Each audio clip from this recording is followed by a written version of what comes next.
Hello, I am Dr. Ken Castro, Professor of Global Health, Epidemiology, and Infectious Diseases at Emory University, and Senior TB Scientific Advisor for the U.S. Agency for International Development. On behalf of Co-Chair Dr. Gail Cassell and members of the Planning Committee, I extend a warm welcome to this first virtual workshop, Innovations for Tackling Tuberculosis in the Time of COVID-19, as part of the National Academies Forum on Microbial Threats. Next slide, please.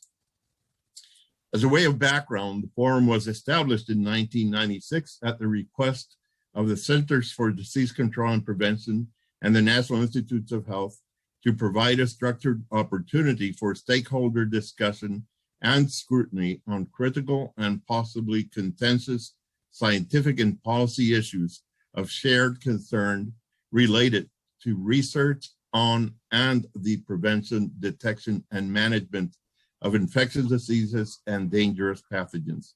The forum is uniquely positioned to stimulate original thinking about new as well as long-standing problems, such as the one we're dealing with today. In areas, and due to the unofficial nature of its deliberations, coupled with the neutrality of the National Academies, I use this opportunity to acknowledge the leadership and staff of the forum listed on this slide. Next, I also acknowledge and thank the forum sponsors listed on this other slide. Next, please. And more specifically, we acknowledge and thank the members of the Planning Committee, National Academies staff, and USAID's sponsorship for this workshop. Next, please. The goal of this workshop is to examine the current state of tuberculosis as a global health issue within the context of the COVID-19 pandemic. The World Health Organization has documented a 21% decrease in global TB notifications and an additional 500,000 deaths between 2019 and 2020. Ironically, at a time when we sorely need accelerated progress, we must now address significant setbacks to attain the goal of ending global TB. Today's workshop is the first part of a larger series with follow-up workshops September 14th, 15th, and 16th.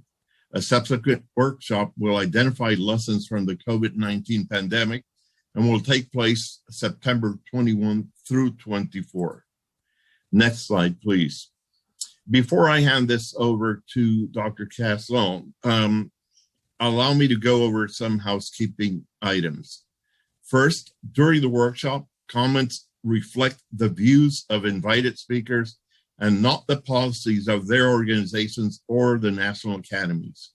Second, this meeting is recorded and will be archived on the forum's website for free public access within 2 to 3 weeks. Please contribute your questions for discussion by using either the chat box or if you see a question and answer bar at the bottom of the video player.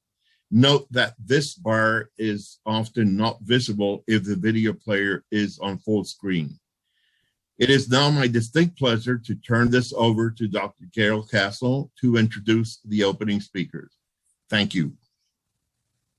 Thank you, Ken. As Ken has shared with you, the major goal of this series of workshops is to try to identify those innovations that will enhance the possibility of accomplishing the aggressive goals set by the UN high-level meeting, the Moscow ministers meeting, as well as WHO for ending TB and certainly reducing. Recording in progress.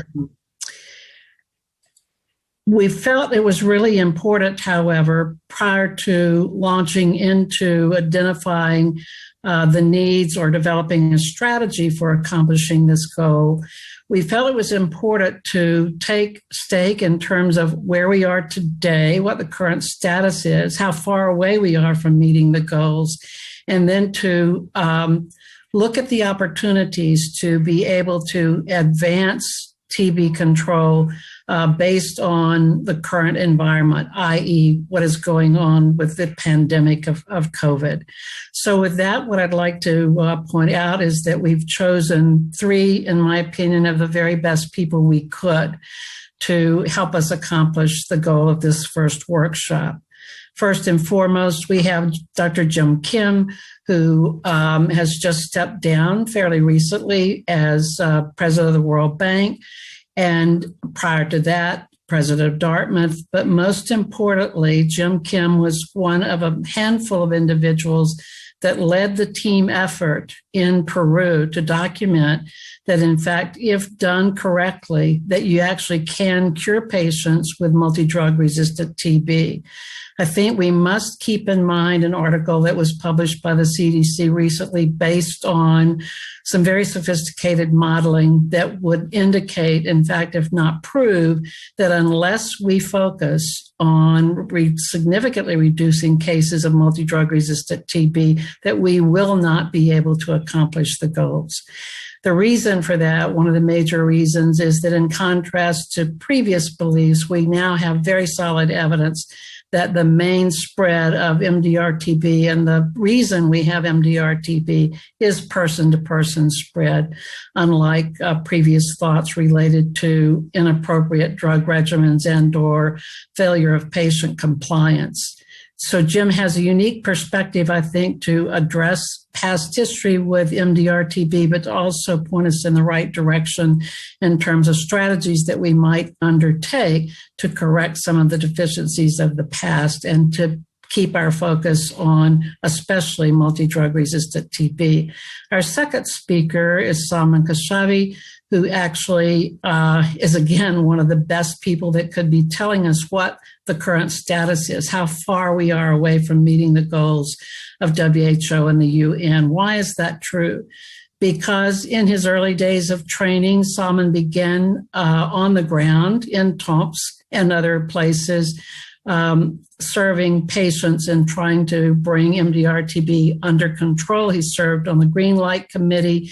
He currently chairs the Zero TB campaign, and I think we'll have some very interesting things to tell us about the current status. And lastly, and importantly, given the mission of this workshop and USAID's goals, Dr. Eric Rubin, current editor of the New England Journal, which is important, but more perhaps importantly and relevant to the workshop series and today especially, Eric will share a lot of his wisdom gained in his numerous contributions to innovations with regards to our knowledge of the organism that causes tuberculosis. So we're very privileged that these 3 individuals have taken time from their busy schedules to be with us. We will take just a few moments to allow questions for Dr. Kim, since he will not be able to be with us, for very long. So, Jim, I'll turn it over to you, and thank you again for sharing your expertise and knowledge with us today and your unique perspectives. Well, thank you so much, Gail, and thanks both to you and to Ken Castro. Both of you are old friends, and you both have played such an important role. And Gail, without your intervention at Lilly and Company, I don't think we would have been able to treat the many patients we did to change the tide. I'm really honored to participate in this important forum, but it's been more than 20 years since I've been involved in the details of global tuberculosis control.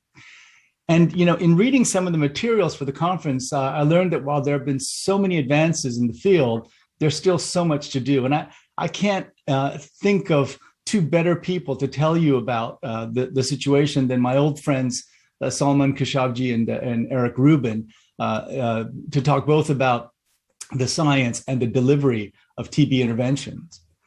But as much as the TB and global health world has changed over the past 2 decades, it seems that there are some things that haven't changed at all.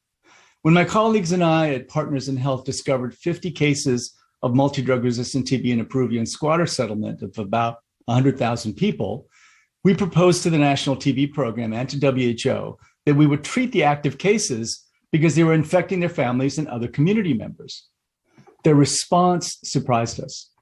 The rightfully renowned Peruvian national TB program leader told us that if we treated a single patient, they would kick us out of the country.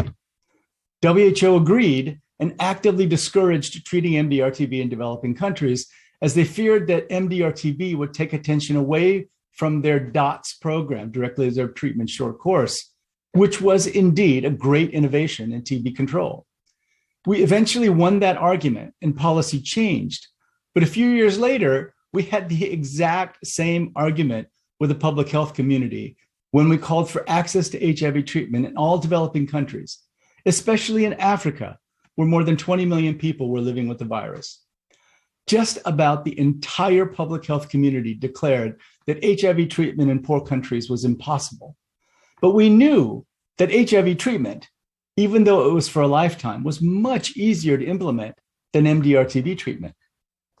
Thankfully, we won that argument as well. And now more than 20 million people are on treatment for HIV in Africa. When COVID began to spread and first was detected in the United States, we felt that surely, as the best prepared public health system in the world by reputation, we would immediately begin an aggressive testing, contact tracing, isolation, and quarantine program that would stop the virus. But unfortunately, it was a case of deja vu all over again. Now, we all know that in any great crisis, leadership from the top matters. And frankly, we all know what happened on that front. But once again, far too many in the public health community declared that it was too late or too complicated or against American values. That's an argument I actually heard, to do aggressive contact tracing to stop the spread of COVID. Bill Foege, one of my heroes and mentors, and the mastermind behind smallpox eradication, said to these claims, and he said this to me: we did contact tracing in the poorest states in India in the 1970s with no telephone, no electricity, and only a combination axe shovel to cut down trees and dig fire trenches. And we eradicated smallpox. Don't tell me you can't do contact tracing in Massachusetts in 2020. To the notion that herd immunity, an idea that many in the public health community pushed forward, the notion that herd immunity would stop the virus, Dr. Foege said, and I quote, "Waiting for herd immunity is a losing strategy." This all leads me to my very simple message to the TB community. In an important paper in the Journal of the American Medical Association, economists Larry Summers and David Cutler calculated that the overall losses in the United States from COVID would be $16 trillion. And this includes the stunning figure that over the next 10 years, there will be $7.6 trillion in lost output as a result, economic output as a result of the virus. They then argued that because of those losses, it would be perfectly reasonable to spend $100 billion a year just in the United States to build a testing and contact tracing system that could stop the next or even this pandemic. COVID has changed the world. And one of the lessons we have learned over and over again is that to beat this virus, of course, we need vaccines, therapeutics, and diagnostics. But to deliver all those interventions, we need a public health ground game that is equal to the task. TB programs and TB practitioners know how to build a ground game. And now is the time to say to the world, we in the TB community will step up and play a central role in building the kinds of public health systems that can stop TB, stop COVID, and stop whatever infectious threats come our way. I strongly believe that this time the money will be there for TB and other infectious diseases. But leaders in the community must put forth a brilliant, compelling, integrated vision of what these new public health systems will look like. In the next presentation, my old friend and colleague Salman Khashoggi will begin this discussion in what I think is a most promising way. Again, thank you so much for having me in this forum. And let me just say, this is an opportunity unlike any we've ever seen before. The devastation, the economic devastation gives us an opportunity, but only if we step up in a way that we haven't in the past. I know we can do it, and I look forward to cheering from the sidelines as you do just that in the TB community. Jim, thank you. We'll take time for just a few questions for Dr. Kim. And while we wait for those questions to come in, Jim, I'd like to ask you to comment on the potential role that you think that development banks, including the World Bank, may play in helping to accomplish the goal that you've just set out for us. And maybe an unfair question, but I'd really appreciate your thoughts in terms of how realistic or not that you believe that is. And especially from the perspective of the experience with COVID and the role of the banks in COVID.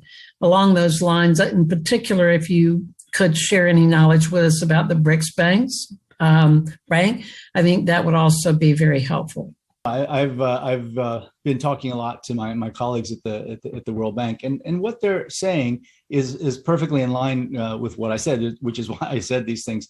What they're looking for is how can they provide loans and support to countries, and again, these banks are it's very difficult for them to dictate policy, but what they do is they listen to the countries, and in this case, what the countries are saying is we need systems that will help us with the full range of infectious threats, and in fact, not just infectious threats, but chronic disease, et cetera. We need systems that can help us to address all those things. And what the bank is looking for is what are those models of building platforms that can help you to follow patients, to deliver treatment, to in fact deliver vaccines once they become available. What they're saying is that individual diseases that come to us and say, well, we need money for our vertical program, won't do well. But groups that come together and say, here is a platform that can be helpful across the board. And so, one of the things that Partners in Health has been advocating for years is community health workers. And in fact, we essentially built a community health worker type program in Massachusetts with the support of the governor. The governor early on supported a contact tracing program, and they essentially became community health workers. And not only was it helpful in contact tracing, that was their job, but it was helpful in supported isolation. And then later also helpful in the vaccination effort, getting to isolated communities. And so you had so many good things going on. Essentially, they're what the bank might call a conditional cash transfer program. People who were otherwise out of work were getting paid salary. They were making very strong contributions to public health efforts. The money that you put in the hands of these people, they spend. So it's actually also a form of economic stimulus. And so just that one part of it, we know how to do that in the TB community after years and years of doing directly observed therapy. So what the bank is looking for are public health professionals who have the vision to say, we're not just going to say TB, don't forget us. We want more money for our vertical programs. They're looking for ideas that will help them stop these kinds of pandemics going forward. And I really believe that the TB community should take a leadership role in these discussions. So, Jim, we have a question from Dr. Monique Mansour, who is with MITRE. Her question is, what did COVID-19 tell us about the metrics we had developed to assess preparedness and how that will influence access to financing, i.e., to get at the question of responsibility, but also assuming the responsibility.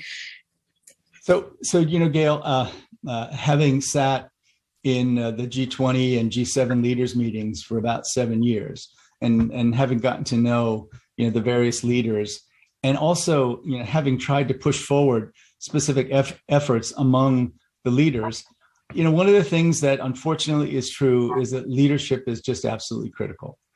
I think one of the things we've learned is that WHO really can't function when the head of state of the most, the largest donor, the largest economy in the world, actively sabotages your organization. It just can't work that way. And so one of the things we've learned is that if the leaders of the most powerful countries make a decision, you can do things like literally print $3 trillion of money. I mean, that's what the stimulus was. We literally printed money. And still, there's because the now, upwards of $5 trillion or so in stimulus in the United States, we still have no idea what the impact of that will be on interest rates, on inflation, et cetera. We don't know what that will be, but in order to keep the economy going, we were willing to print literally $5 trillion. And other countries that had the capability of printing money did so as well. So it's never an issue of money. I think what we learned is that no matter what kind of systems we have in place, the multilateral system won't work if one or more of the most powerful countries in the world actively sabotage it. So leadership's important, voting is important. And now that we have a different kind of leadership, the question is, can we build back the multilateral system in a way that will allow us to be much better as the pandemic continues to move and in facing future threats? I wish I could tell you that there is an order to the system, and if you just sign enough declarations and if you do enough high-level meetings, that global action will work better. But unfortunately, what we've learned is that leadership is critical, and so it's very important for all public health leaders to understand that. If listening to Bill Foege, and I always do listen to Bill said that he felt that the public health community should have stood up to the administration much sooner and much more loudly. And of course, he's right. But he also said, they asked him, what would you have done if you were in that situation? And he said, I don't know, because I was not. So I'm not trying to criticize unnecessarily. He says, but I suspect I wouldn't have been in that job for very long. And so, in this case, there's no number of high-level meetings you can have that will solve this problem if the leaders aren't on board. So one last thing, and I think just to get back to Monique's question, what about the metrics and access to financing? And how can we put those in place and enforce them, if you will, to try to drive the quality, responsibility, and accountability that we know will be necessary to sustain the financing? Gail, honestly, I'm not an expert on specifically the metrics. But the reason I answered in the way I did is that really, to quote Mike Tyson, everyone has a plan until you get punched in the face. And so, we can have as many metrics as you want. You can have as many high-level meetings as you want. But, everything can be upended by one powerful leader. And so I think that some group of people much smarter than me should take a look at those metrics. I'm not sure what they were and what they could be, but I can tell you, and Gail, you and I, we met through participating, in the writing of a white paper. I forget what it was. I think it was a book, and it said these kinds of pandemics can happen. And at last count, I participated in 5 different groups. I helped to form a couple of them when I was at the bank that said exactly the same thing. This can happen. We've got to get ready. And nothing changed. Now, I think what's different is that the devastating economic impact that this pandemic has had, and the fact that it's ongoing, gives us an opportunity. But the world is looking for a vision. What are the systems we can build? And I think if we're relying on massive outflows of capital at the time of an outbreak, I think that's too late. And we need to think about, so what kind of ground game do we need to build so that we're ready to deliver the better therapeutics, the better diagnostics? Eric will talk about, what we've learned on that front. I think there's a lot that we've learned. I think there's a lot of progress. The mRNA vaccines, I think, are hugely promising, for many other disease processes. But you almost have to try to build systems that are resilient in the face of bad leadership. Can we do that? I hope so. Thank you, Jim.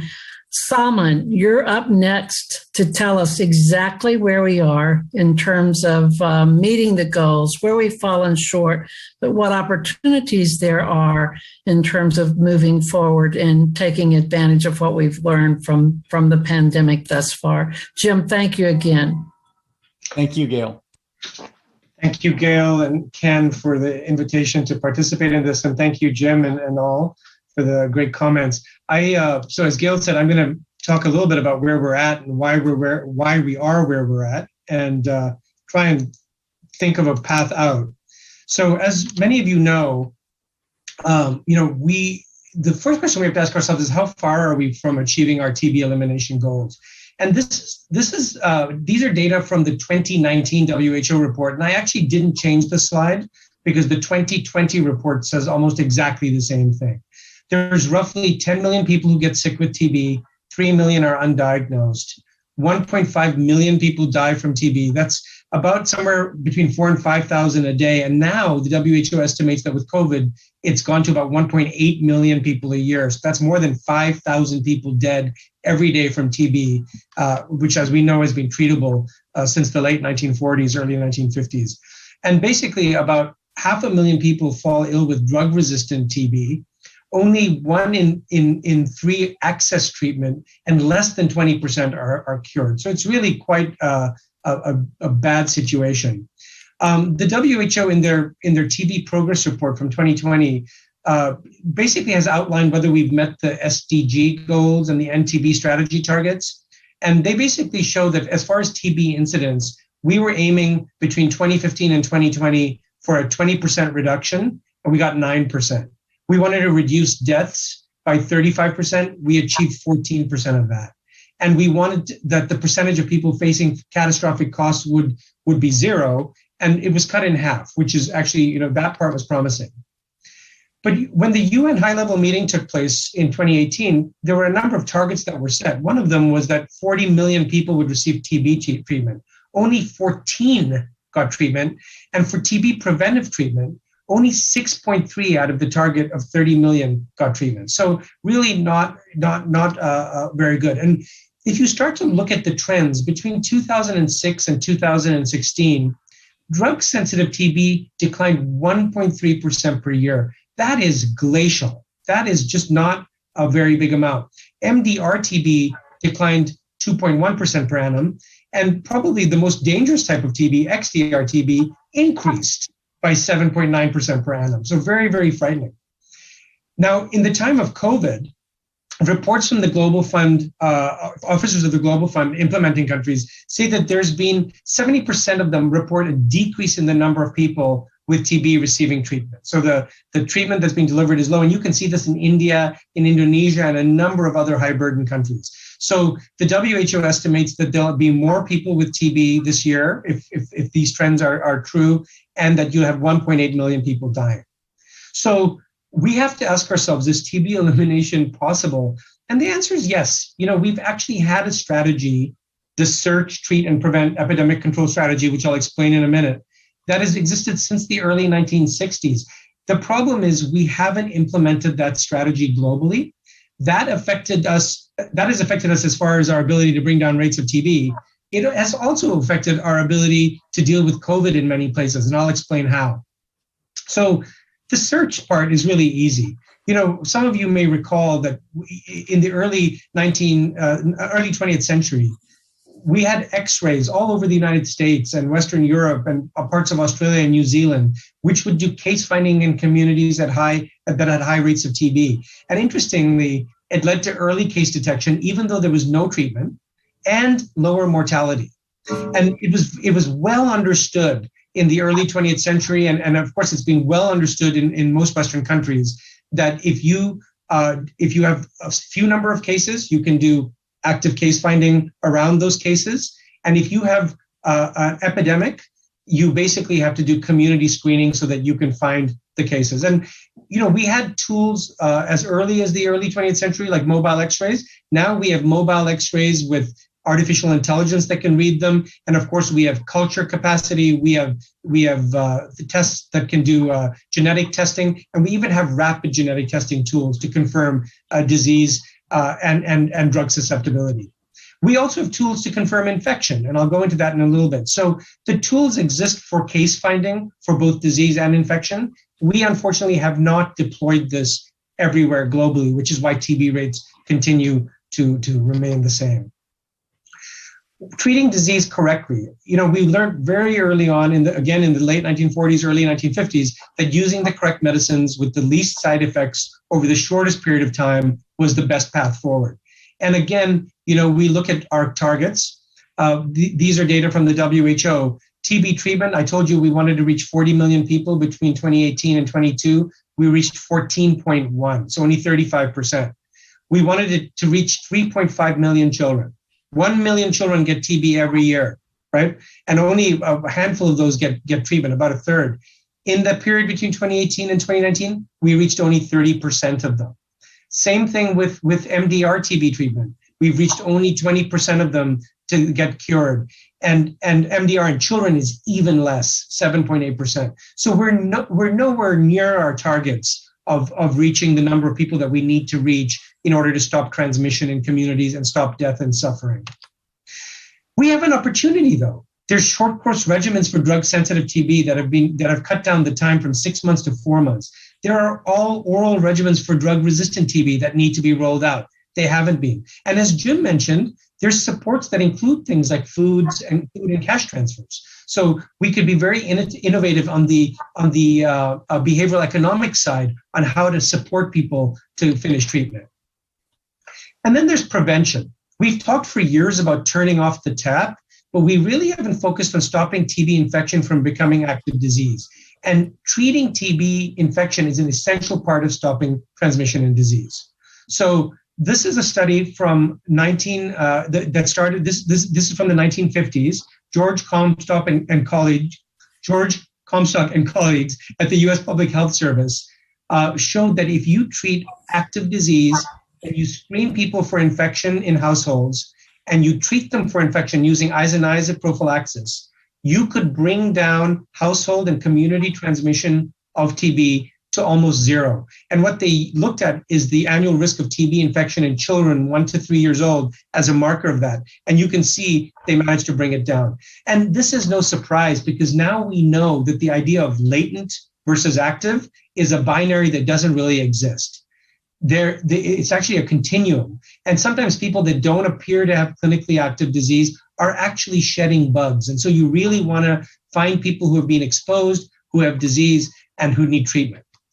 Now, 8 to 10% of contacts will get TB during the first 2 years after exposure to an active case. And so if you think of that, that means that every year, if there's 10 million cases, you have to treat about 20 to 30 million contacts with prophylactic treatment. That's not very hard because, yes, it's more people and more medicines, but these are the contacts of the very people you're treating for TB. So if you do it while you treat them, you can actually achieve this. And then there's something that's just so basic that we've seen in COVID that we have talked about in TB for years, but have not been rolled out in resource-limited settings. Respirators, ventilation, and upper room UVC germicidal lighting. Respirators, of course, have been around for ages. Ventilation has been shown to reduce the risk of transmission for a number of diseases, including COVID. And upper room UVC germicidal lighting, which was used in 1939 to stop a measles outbreak in Philadelphia schools, basically kills viruses and bacteria in the upper room and reduces the germ burden in a room. The CDC basically suggests that ventilation and upper room UVC germicidal lighting is the way to go to give you, a number of effective air exchanges in a room. So we don't have data on whether we're doing the prevention as far as UVC and ventilation, but we do have data on preventive therapy. Our goal from the UN was to do 30 million preventive therapy treatments between 2018 and 2022. We reached 6.3 million of them. We reached a lot of people who were living with HIV, which is great because TB is the biggest killer of people with HIV. But household contacts under 5, we only reached 20%. And household contacts greater than 5, who are the people that actually have the most active TB, right? Because TB hits people mostly between 15 and 40 years old. That group, we reached less than 1%. So this is very, very dismal. So again, we have a really incredible opportunity. We have short course preventive regimens for drug-sensitive TB. So 1 month of isoniazid and rifampicin or 3 months once weekly of isoniazid and rifampicin. And we have regimens for MDR TB and XDR TB. There's a trial going on moxifloxacin, on levofloxacin in Asia. People like the Russians are using bedaquiline preventive therapy to prevent people from getting XDR-TB with fantastic results. So we can actually turn off the tap if we do this, but we have not rolled this out globally. So what can search, treat, and prevent achieve if you actually do it? Well, it's faster progress towards elimination. This is what happened in Alaska. They actually brought TB rates down from 500 per 100,000 to about 150 in 5 years, and then markedly lower to about 9, in about 15 years. In New York City, when there was an outbreak of MDR TB and regular TB, you can see from this graphic that with active case finding, treatment of all forms of TB, treatment of infection, you basically could bring down the rates rapidly. In Russia, in Siberia, in Tomsk, our group was able to bring down the rates, working with our Russian colleagues, by 55%, starting in 2004 when we started a comprehensive program, and you can see it dropped by 55%. And this has happened in 2 other places in Russia, and I could show you data from Singapore, I could show you some data from Greenland. It's happened in so many places that is, what can be expected. And the Global Fund, in fact, funded a project in Karachi where one area, Korangi in the red, did the whole search, treat, prevent algorithm, and the rest of Karachi did not. And you can see the rest of Karachi looks like the world, these flat rates. And the area where they searched, you can see that they had a surge because they searched for people, and then they have started to see a drop of 25 to 30% in Karachi, which, as you know, is an Asian mega city. So if this can work in Karachi, it can almost work anywhere. Now, all of these programs are comprehensive, they're simultaneous, they use efficacious tools and strategies. Search, treat, and prevent. And that's the basis of what many people are now calling the Zero TB Initiative, which is this comprehensive approach. But you don't have to go to a new initiative. It's the same stuff that's in the NTB strategy. You have to treat infection, you have to treat disease, you have to prevent transmission in every way that you can, and you have to support patients to do it. We have an opportunity here too. The Global Fund supports programs that are not comprehensive and are actually not designed to meet the UN goals. So it's surprising, but the Global Fund will actually fund programs that only have one piece of this, which is the treat. And if we did that with HIV, if I told you, oh, I'm just not going to treat maternal to child transmission, you would say that's completely crazy. So we actually have an opportunity to demand as donor countries that the Global Fund support programs that are comprehensive so that they meet the UN goals. This should be reflected in what we see globally, the search, treat, and prevent. So I want us to think about this broader too, since we're talking about COVID. I've talked about search, treat, and prevent in the community for TB, but I think all of you immediately realize if you can extend the clinic and the reach of the clinic into the communities where patients are living and working, you basically are building a community-based delivery platform for a variety of diseases. You can use this for HIV, hepatitis C. We're actually doing this. Our group is doing this with diabetes in India and in South Africa. You can use it to screen for heart disease, mental illness. You could have also used this if this was in place for COVID-19. And you start, when you think about it this way, you start to immediately see the synergies between this kind of pandemic preparedness and biosecurity. And I mean biosecurity writ large for everyone in the world.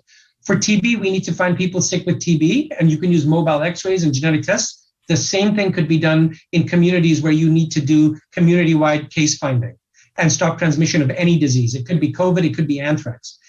To treat people, you want to deploy the correct medicines for TB and support the sick and create a system for community-based delivery. Well, we needed that for COVID, and you probably need that for other diseases where you create virtual hospitals in the community where you can monitor people like we do for TB and support the sick. Same thing with prevention. You want to give preventive therapy to people, and you want to stop exposure using ventilation and upper room germicidal lighting. Well, that's exactly what you need for COVID. We did not do that for COVID. You still walk into a coffee shop or a department store and they don't have upper room germicidal lighting or advanced ventilation. So those are the kind of things that you can see that there's immediate synergies between pandemic preparedness and that. So let me sum up by just saying what the key ideas are. We're not on track to meet the UN TB elimination goals, and rates of TB have increased during the COVID-19 pandemic. We've had the Search, Treat, Prevent strategy since the 1960s, and we have not implemented it globally, despite having UN meetings and asking for more money. We need to support communities and programs to implement this comprehensive approach through catalytic investment, and that means that we need to get the Global Fund and other bilateral programs to basically only fund comprehensive programs. And just as a segue to what Eric's going to talk about, we need to support research that makes search, treat, and prevent better.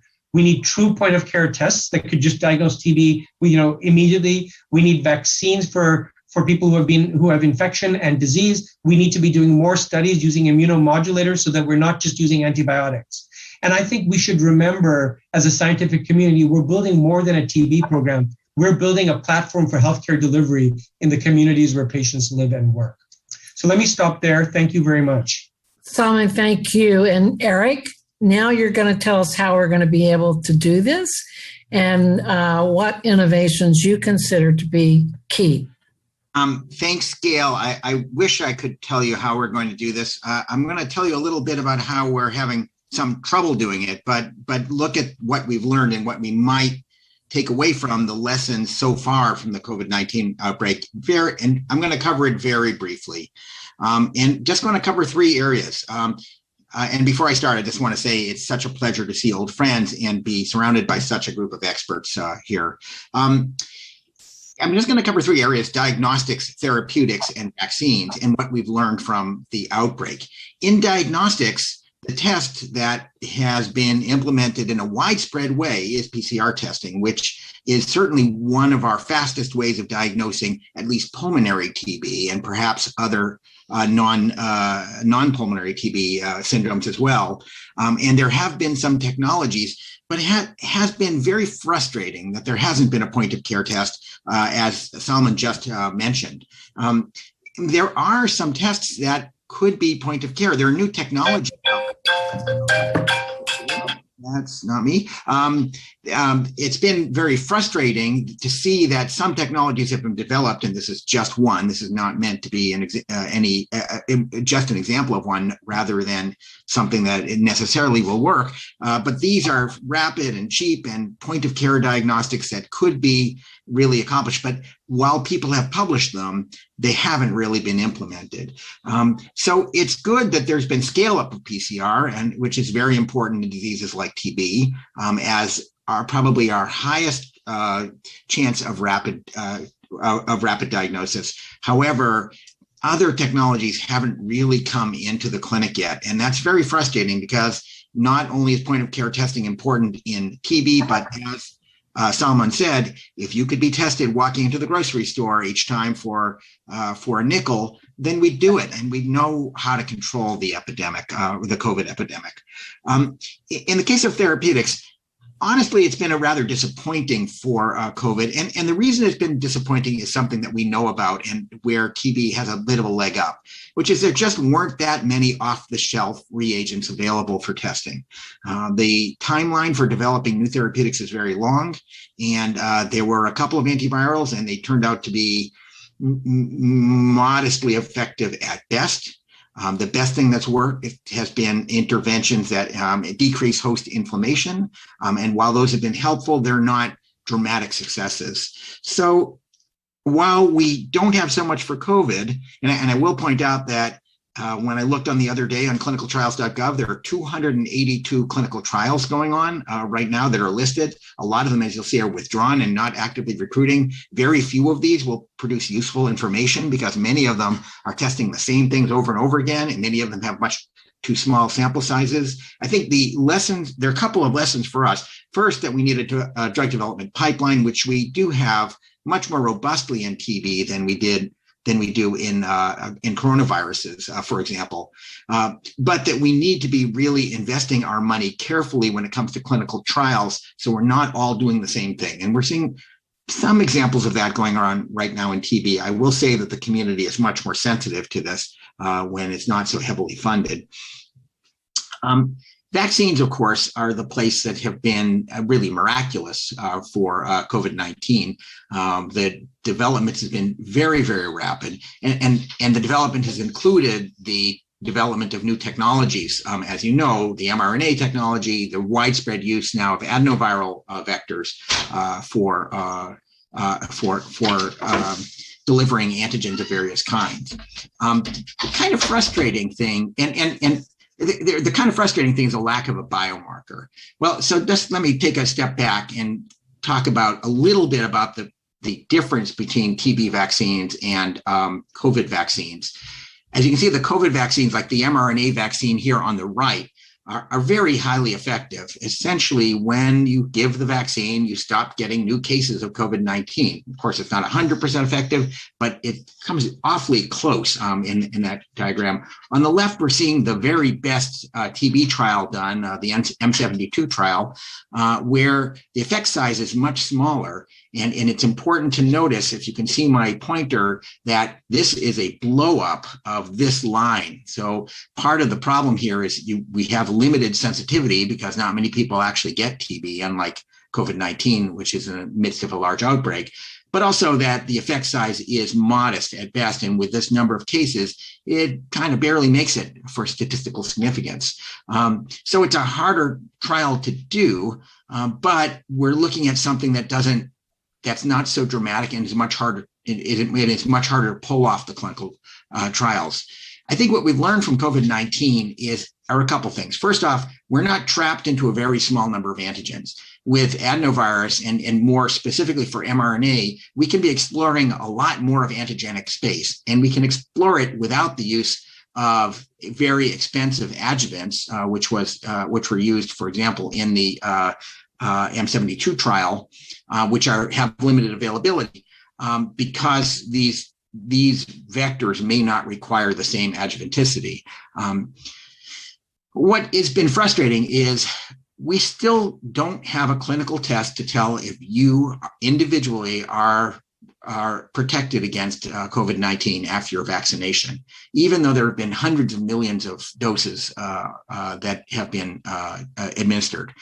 And obviously, biomarkers are the big place that we're missing in TB as well. I don't know that there's been enough emphasis on it in COVID-19. In fact, I'm quite certain there hasn't been for COVID-19.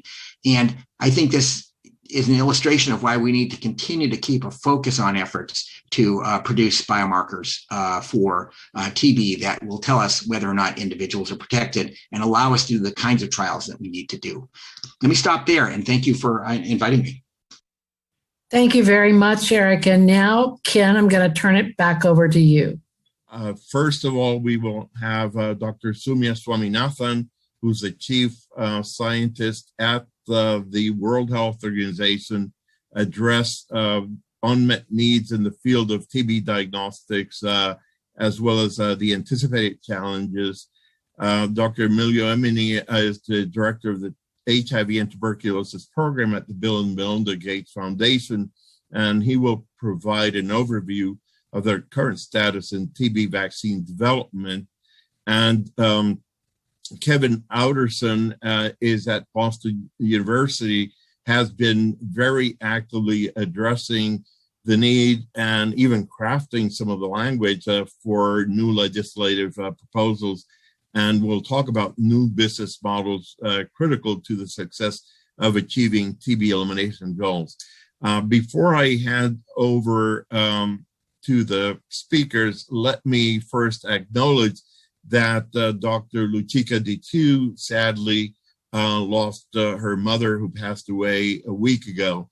In typical Dr. Lucica Ditu fashion, she insisted on moderating and upholding her commitment. We had to ask her to take the time to be with her family in Romania and send our collective heartfelt condolences. So I needed to really acknowledge that because she's also been very actively engaged in this process. Let me turn it over to Dr. Swaminathan, welcome her, acknowledging that she's also in a different time zone. And while for the rest of us in the Eastern Coast, it's close to noontime, for her, it's going to be close to dinner time. So Soumya, the floor is yours, and thank you for being with us. Thank you so much, Ken, and greetings, everyone. Good morning, good afternoon. And I must say that the evening is still young, Ken, and so after I finish with this, I have another event to go to. Hopefully, I can stay till the end. I'm going to share my screen, and I hope you can see my screen. Let me try to go on slideshow. Thank you. And I'll build on what Eric already started off saying about diagnostics. And also the introductory, very nice talk by Salman. This is just to remind us again about the gaps in TB notification. And unfortunately, in 2020, we had about 1.4 million fewer cases of TB being reported. So a 20% drop, and certainly 2021 may be also bad. So we are losing a lot of ground that we had made up to 2019. So the impact of COVID is going to be felt on TB and other diseases for much longer. And I wanted to highlight pediatrics because I'm a pediatrician, and I've always, recognized the fact that while if we think we're behind in TB diagnostics, treatment, prevention in adults, then we're even further behind as far as children are concerned. And the younger the child, the more the extent of under notification, under diagnosis, and probably some overdiagnosis as well when other things get treated as TB. And the slide shows a number of reasons why this is so. And obviously one of the important ones is that we do not have a non-sputum based sensitive and specific test to diagnose all forms of TB. And we know that children are more prone to have extrapulmonary forms and disseminated forms of TB, and also that they cannot produce sputum. So this is what I was mentioning earlier. 1.4 million fewer people received TB care in 2020, and this could actually result in an increase in the number of, huge increase in the number of deaths. That's the modeling.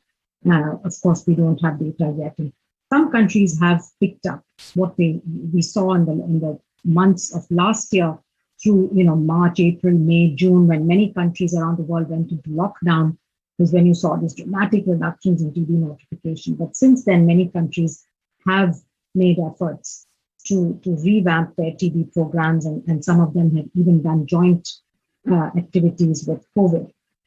A few words on some recent movement in this field, because I think it's relevant. The WHO has been working with a number of partners and countries around the world to catalog MTB mutations, because one of the problems here, of course, is that we are way behind in the genetic sequence-based detection of drug resistance, particularly for drugs other than rifampicin. So this catalog lists a number of mutations, over 17,000 mutations coming from the databases, 38,000 isolates, with data on both whole genome sequencing and phenotypic drug susceptibility testing for 13 anti-TB drugs from 40 countries. And the hope is that this becomes a reference standard. Of course, it's a living document which should be expanded and added to, but it will help developers of drug susceptibility testing, particularly the molecular diagnostics, to focus on the most relevant mutations for each drug. And I want to say a little bit more towards the end about why we need to focus on developing databases like this. The other thing, of course, that we've seen is the use of digital tools, including artificial intelligence. Throughout the pandemic, we've seen plenty of apps, smartphone apps, chatbots, and these have been used for education, for risk communication, for referrals, for contact tracing. So a whole lot of applications were developed and tested, and we should really apply these to TB as well and repurpose them and then see if they can be useful. Similarly, automated interpretation of chest x-rays was already being done for TB. Now it's got accelerated. Similarly, there are cough analyzers using artificial intelligence with digital stethoscopes, which by the nature of the cough are able to detect whether it's COVID or not COVID. Again, something that can be re-engineered. Of course, again, all of this needs a lot of research and testing against good databases. And also ultra-portable digital X-ray systems, when combined with automated reading, can be used for screening of people, and particularly integrated screening of people for both TB and COVID. Innovation in sample types and sample collection methods. For HIV, again, now we are in the era of self-testing. For COVID as well, you can go pick up a test at the pharmacy and do it yourself. There have been improvements in the swabs, using polyester swabs, new approaches to sampling, using saliva, mouthwash, oral swabs, absorbent strips in face masks, and many of these are now being tried for TB. An easy to obtain sample like saliva or oral liquid would be very obviously game changer for TB. Improved access to decentralized testing. Look at all the drive-in facilities that were set up, the large facilities in cities and villages, the mobile testing sites, training of people, community health workers were mentioned many times today, using pharmacies, schools, workplaces to improve access to diagnostic testing, self-testing kits, and what we really need for TB is point-of-care tests with a focus on tests that can be used at the primary healthcare center level. Again, one good thing that's come out of the pandemic is the focus on not only diagnostics, but sequencing, and particularly because of the variants, there's huge interest and huge investment now in building genetic sequencing capacities in countries. Many countries have now scaled up their capacity to run molecular tests. Many times, actually, they leveraged what existed for HIV and TB. So there were viral load machines that were repurposed. Of course, we know that a lot of the gene expert machines were repurposed. And so this wide use of molecular technologies will be good for TB diagnosis and can hopefully reduce the reliance on suboptimal tools like smear microscopy. Data. COVID-19, came in a digital era.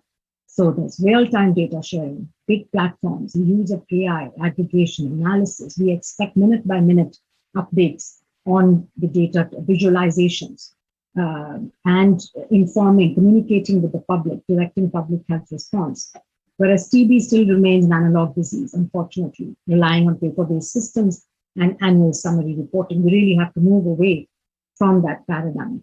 So these opportunities that have been brought on by COVID-19 big data should be applied to TB. And we need to invest in data systems. And I think some of the comments Jim Kim was making about investments by the Global Fund or World Bank or other investors, really improving the systems so that you can help not just TB, but other diseases by integrated data systems, good quality, collected diagnostics, and developing data platforms that take into account, of course, individual privacy and confidentiality issues, but really building a trust around the sharing of data. And we've tried to do that through setting up these the COVID-19 clinical data platform. We have over 350,000 individual patient data deposited into that from, I think, close to 60 or 70 countries. And I really think that the WHO can play and will play an important role in convening stakeholders from around the world to think about platforms, for example, for sharing the mutation data. I talked about 17,000 mutations. Guess how many whole genome sequences we have in GISAID for COVID-19? It's like 2.5 million, and constantly growing from every country in the world.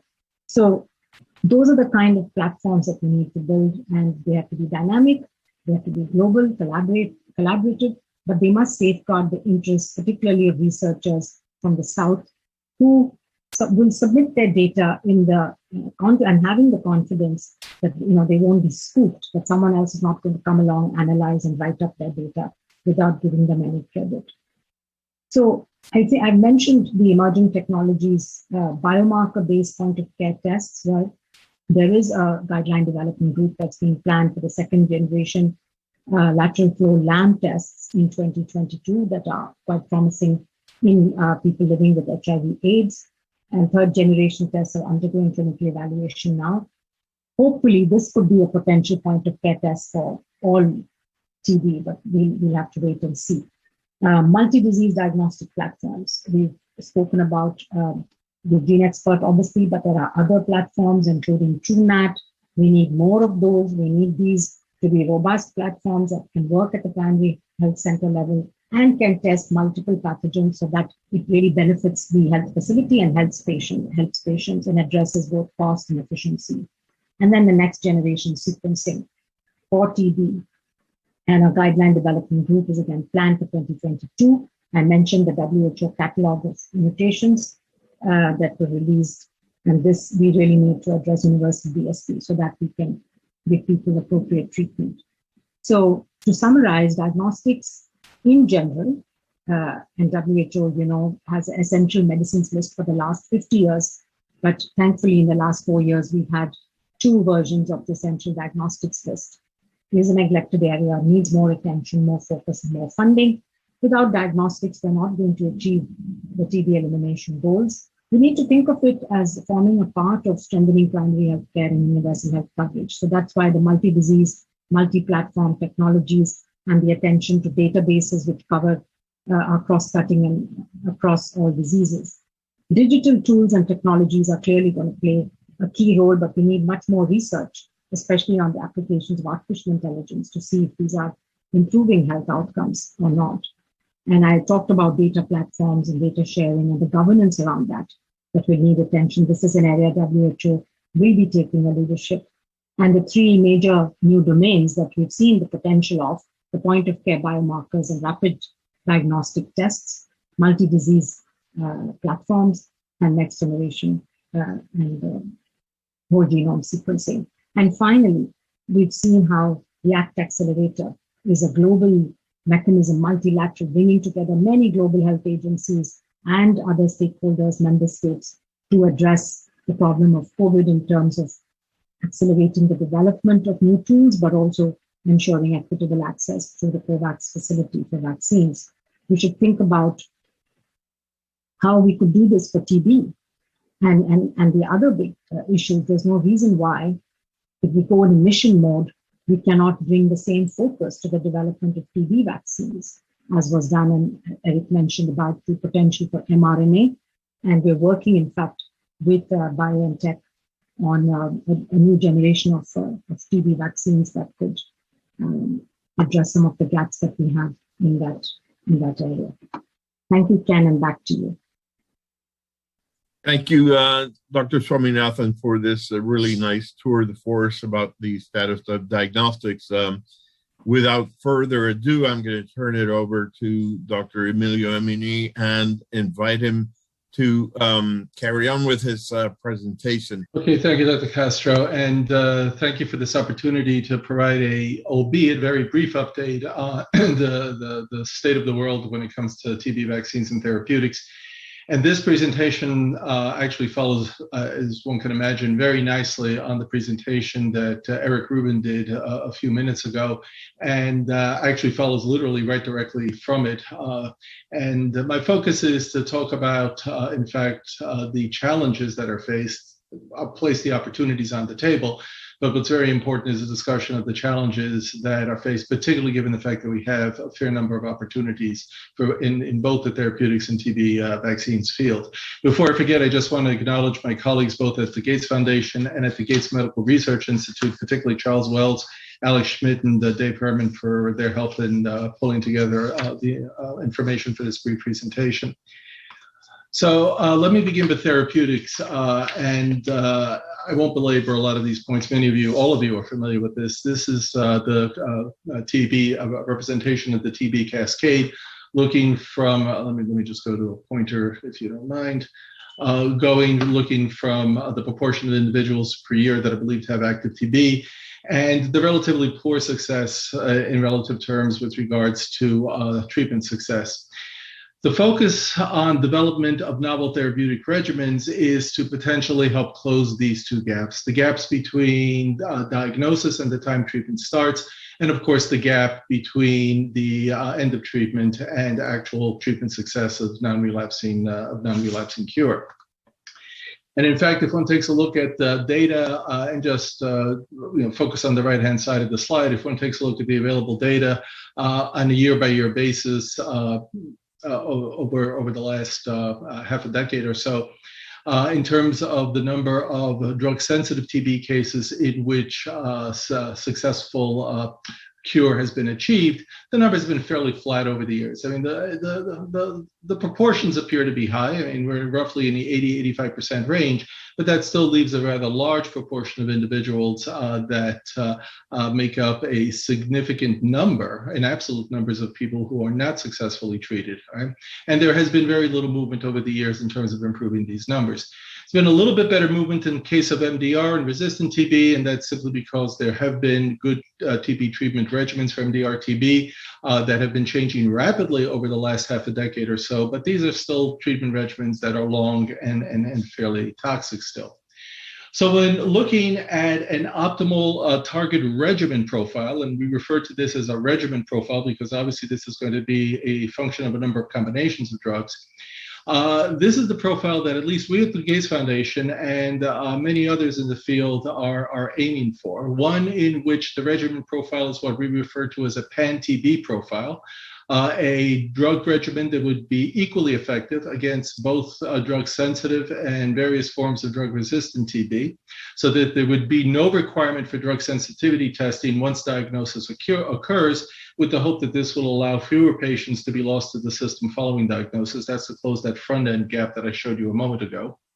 A shorter regimen definitely is critically important. Our aspiration is for 3 months or less in terms of an effective regimen that will achieve non-relapsing cure. The objective here, obviously, is to improve adherence and improve the outcomes, resulting in less transmission. Safe is critical so that there will be no need for baseline or ongoing safety monitoring, resulting in a regimen that is hopefully well tolerated to, again, improve adherence. A simpler regimen has to be all oral, no injectables, daily administration with no drug-drug interactions to manage.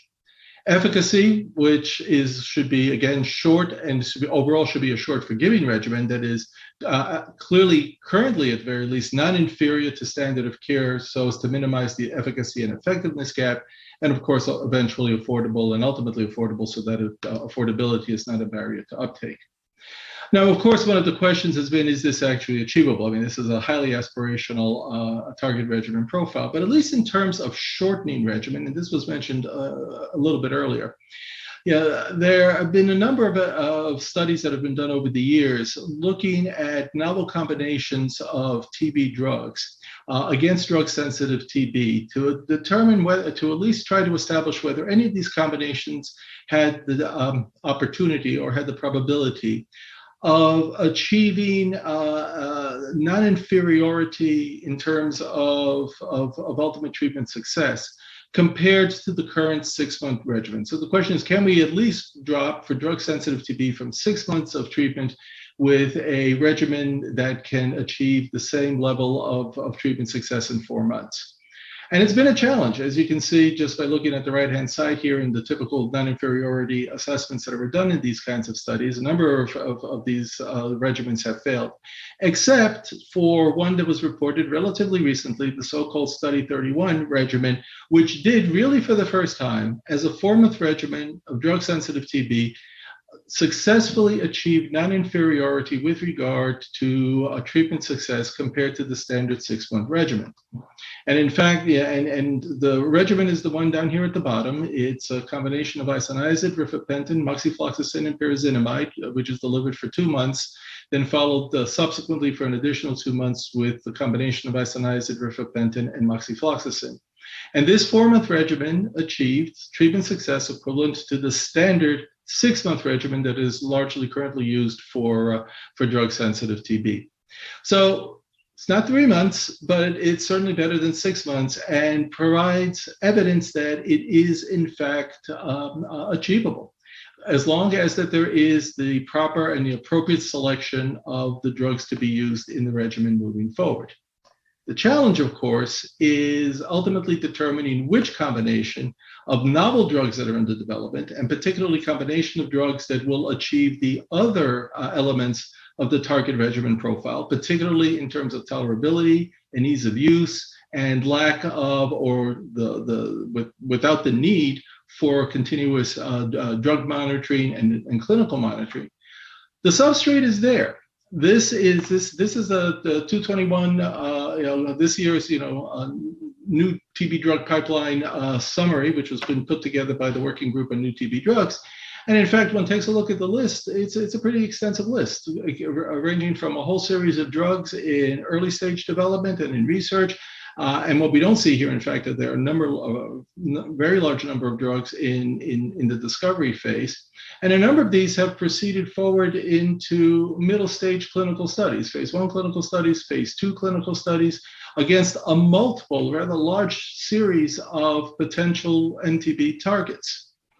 The challenge, and just to make a note that where a lot of these drugs have come from, they've come from large collaborations of investigators. This is an example of just one of these collaborations that's been in existence since about 2014, known as the TB Drug Accelerator.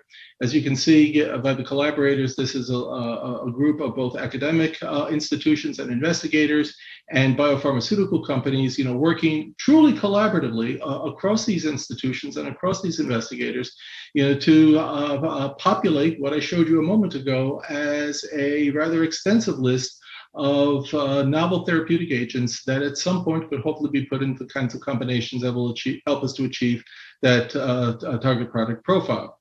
There are other collaborations. This is just one example of that. And there was recently a collaboration that was announced from the European IMI organization known as Unite4TB, which is a collaboration of investigators, some of whom are actually part of the TB Drug Accelerator as well, where the objective is to look at combinations of drugs, at least to bring them forward into phase 1 and into phase 2 studies.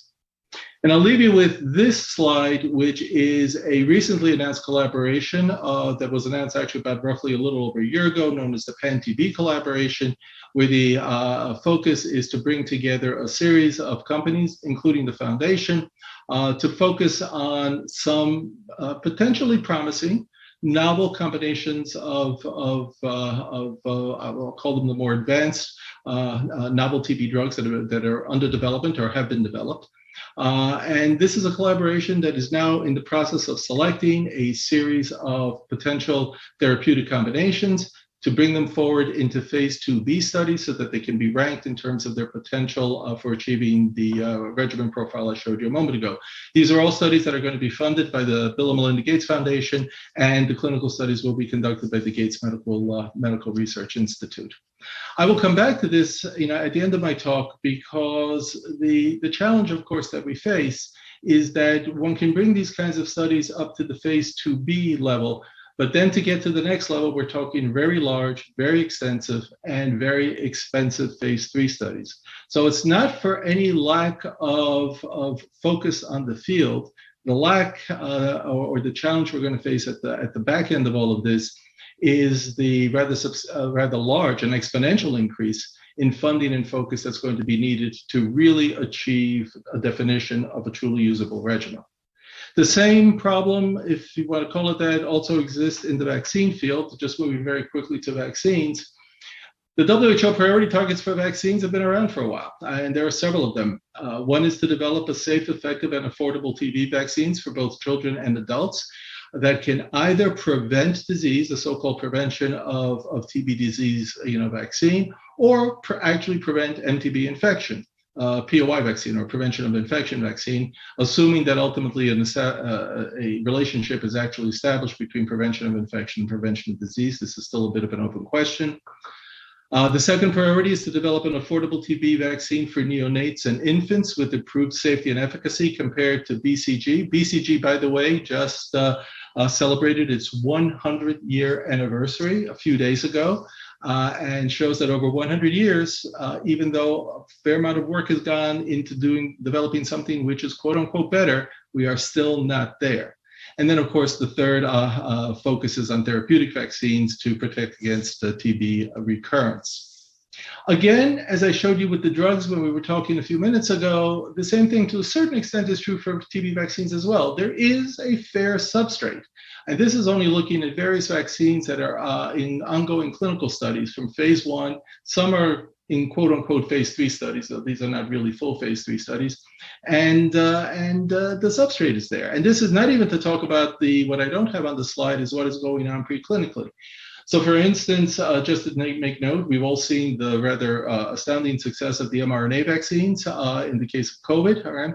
And bringing that technology to bear on TB is going to be something which I know at least several organizations are now actively involved in, and that's on the far left-hand side of this. It'll be a number of years before they make their way to the right-hand side. But for focusing on what Dr. Rubin said actually a little bit earlier, again, as with therapeutics, we find ourselves in a situation where we can get to a certain point with in rather large and extensive phase 2b studies to at least define vaccines that may have some potential, but the real challenge is now bringing them forward into full phase 3 development. So I'm just going to point to two of these. One is this BCG revaccination study, which was reported a few years ago, and what is being done in that regard. But very importantly, referring to the same vaccine that Eric referred to as well, which is the M72 vaccine that was brought up to phase 2 studies and now needs to go on to phase 3.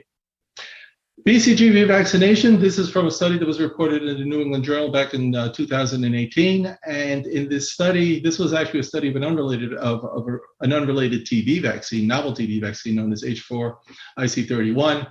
But the interesting observation in this study, and this was a trial that was conducted in adolescents, all of whom had received BCG as infants, as routinely is done in these populations.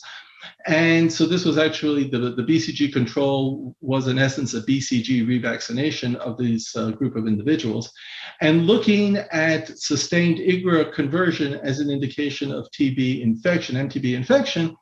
What was observed is that over 3 years, compared to the placebo arm, there was roughly a little bit less of a 50% decline in MTB infection as a result of BCG revaccination of this population compared to the unrevaccinated group that had only received BCG as infants, in the placebo arm. As Eric mentioned, you look at these kinds of results, the statistical significance is barely there for these kinds of observations. So this requires a repeat study. And there is a repeat study that is currently ongoing, funded fully by the Gates Foundation, being conducted by my colleagues at our Medical Research Institute, to see if this is a real result, increasing the number so that we can get better statistical significance. If the result repeats, it can have substantial impact in populations where there is a high force of MTB infection, and we'll see. And it may lead to an appropriate policy change in how BCG is used, at least in a revaccination setting in young adolescents. This is the same result that Eric also showed at the end of his discussion a few minutes ago. These are the results that were published again a few years ago of a vaccine known as M72 AS01E. This was a vaccine that was originally developed by GlaxoSmithKline at the research level. M72 is a fusion protein of two potential immunological targets from the MTB organism, and it is delivered with GSK's proprietary AS01E adjuvant. This is the same adjuvant that is in GSK's Shingrix vaccine. And the striking thing that was seen here, now this is a prevention of disease vaccine. So this was studied in a prevention of disease environment. These are all individuals who entered the trial were IGRA positive, had quote unquote latent TB or were infected with TB. And what you see in this curve, this is the proportion of individuals who remain TB free over 3 years of the study. And again, it was very striking. And what to my mind was particularly striking was the length of time that this observation remained true, that in comparing the vaccinated group to the placebo group, in terms of prevention of disease, there was again roughly a 50% decline in prevention of progression to disease in this population.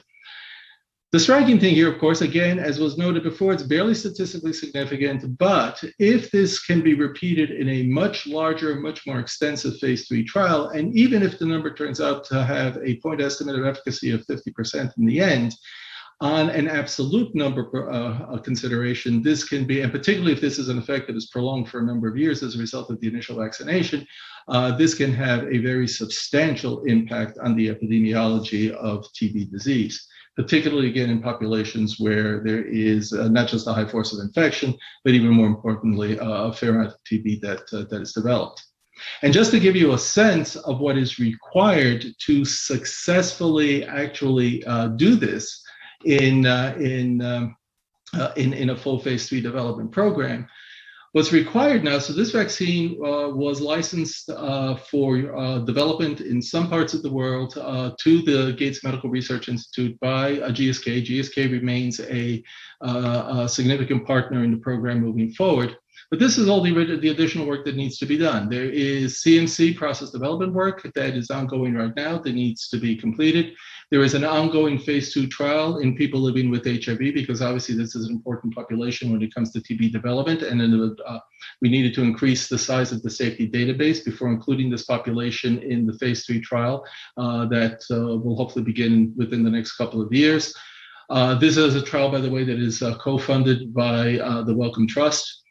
A very large epidemiology and what we call epi study and capacity study will be engaged before the end of this year, specifically to identify critical trial sites with clinical trial sites with a high incidence of TB, and where we can build the phase 3 capacity to actually conduct the phase 3 study. Because the phase 3 study, as it is currently being envisioned, will be up to 20,000 participants. It's a pretty good likelihood it will be more than 20,000 participants. So finding the appropriate sites is critical. And this is a study that we hope to begin once all of this preliminary work is done within the next, sometime, hopefully within the next couple of years. The only reason I tell you all this is to show you how significantly expensive and what kind of focus is required and what kind of resource is required to be dedicated. And this is just for one vaccine. Preferably, one would like to do this with multiple vaccines at this level, but it's going to be hard enough to do it just simply with one. So I will leave you with just some closing thoughts, and that is that after COVID-19 is hopefully brought under control, TB will unfortunately return, as you all have just heard, to being the largest infectious disease cause of global mortality, with 1.5 million to more than 1.5 million deaths a year worldwide.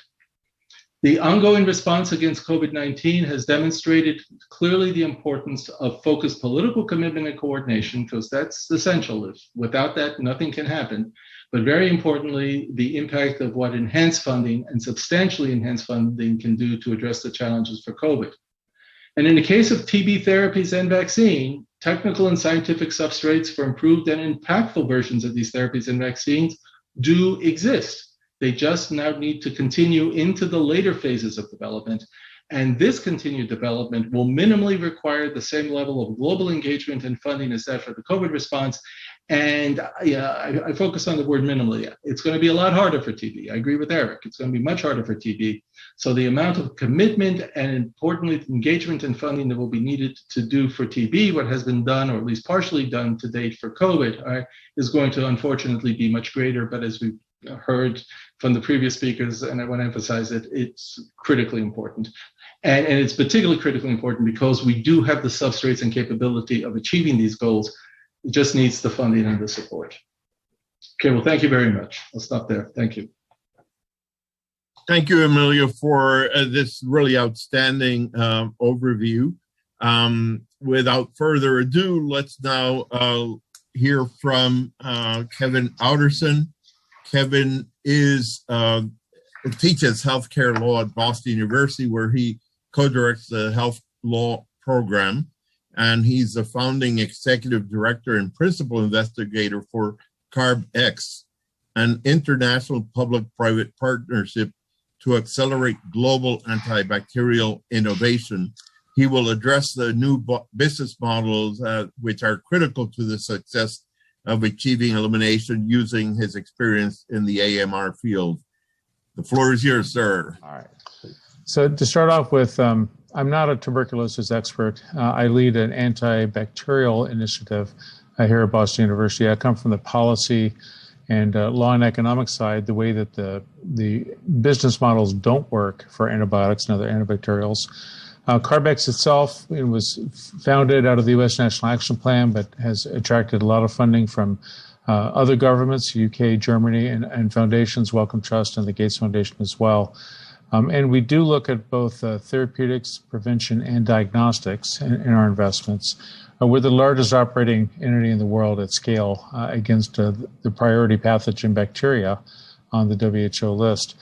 But I'm not a tuberculosis expert. So what I'm going to do today is to talk about the things that I think might be interesting to this group, and then to see what possible implications you may draw from things that are happening in a nearby field. So one of my assumptions here, let's see if I can get this to go. One of my observations is that we live in a world in which we have organized ourselves along the tree of life in the way that we approach these infectious diseases. And each of these silos have their own organizations. Carbex sits in the bacterial world and doesn't do anything in these other worlds. And each of them has their own organizations, their funding streams, their groups within their governments, scientific meetings, really communities. And a lot of these communities don't overlap much. This is the first time I've been invited to a tuberculosis specific event. And I have to say a lot of the things I go to that are AMR or antibiotic resistance don't have TB people in it at all. And so I think there's probably things that we can learn from each other. So for example, we've gone through a lot of boom and bust cycles. Something becomes a threat. Think Ebola or Zika, today COVID, and money pours out, and then sometimes there's a bust afterwards in terms of the funding for that disease in that situation. We also aren't taking a strategic view necessarily. Maybe folks like the Gates Foundation can do that, but for the rest of us, it's harder. And so, I think that what we have today, all I'm saying is that it's not really a model if what we're trying to do is to cooperatively produce public goods. And public goods being effective treatments or inventions and investments in preparedness, or being able to deal with the infectious disease threats that we have today and going into the future. For antimicrobials, or very specifically, most of the data on this slide is about antibiotics. We think of this at Carbex and within some of our community as it's a safety net. It enables modern medicine to go forward. Put another way, a lot of the things that we think of as helpful and beautiful and wonderful in the modern healthcare system, they wouldn't be impossible without antibiotics, but they certainly would be more dangerous. The risk-benefit calculus would be changed on something like cesarean section or knee and hip surgeries or hip replacement or any of the things on this chart, if it weren't for the fact that we have a safety net of effective antibiotic treatment behind it. There's a paper coming out in CA, the Cancer Journal, sometime next month, I believe, in which is detailed the fact that the second leading cause of death for cancer patients is, in fact, infection.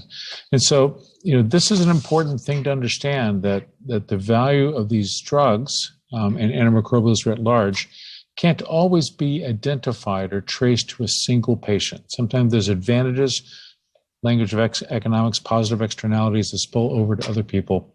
The social values of these things sometimes are much greater than the individual market value of these things. So the health economics literature has identified 5 benefits that are population level benefits of effective antimicrobial therapy. And this is the paper from Rothery et al. At the University of York.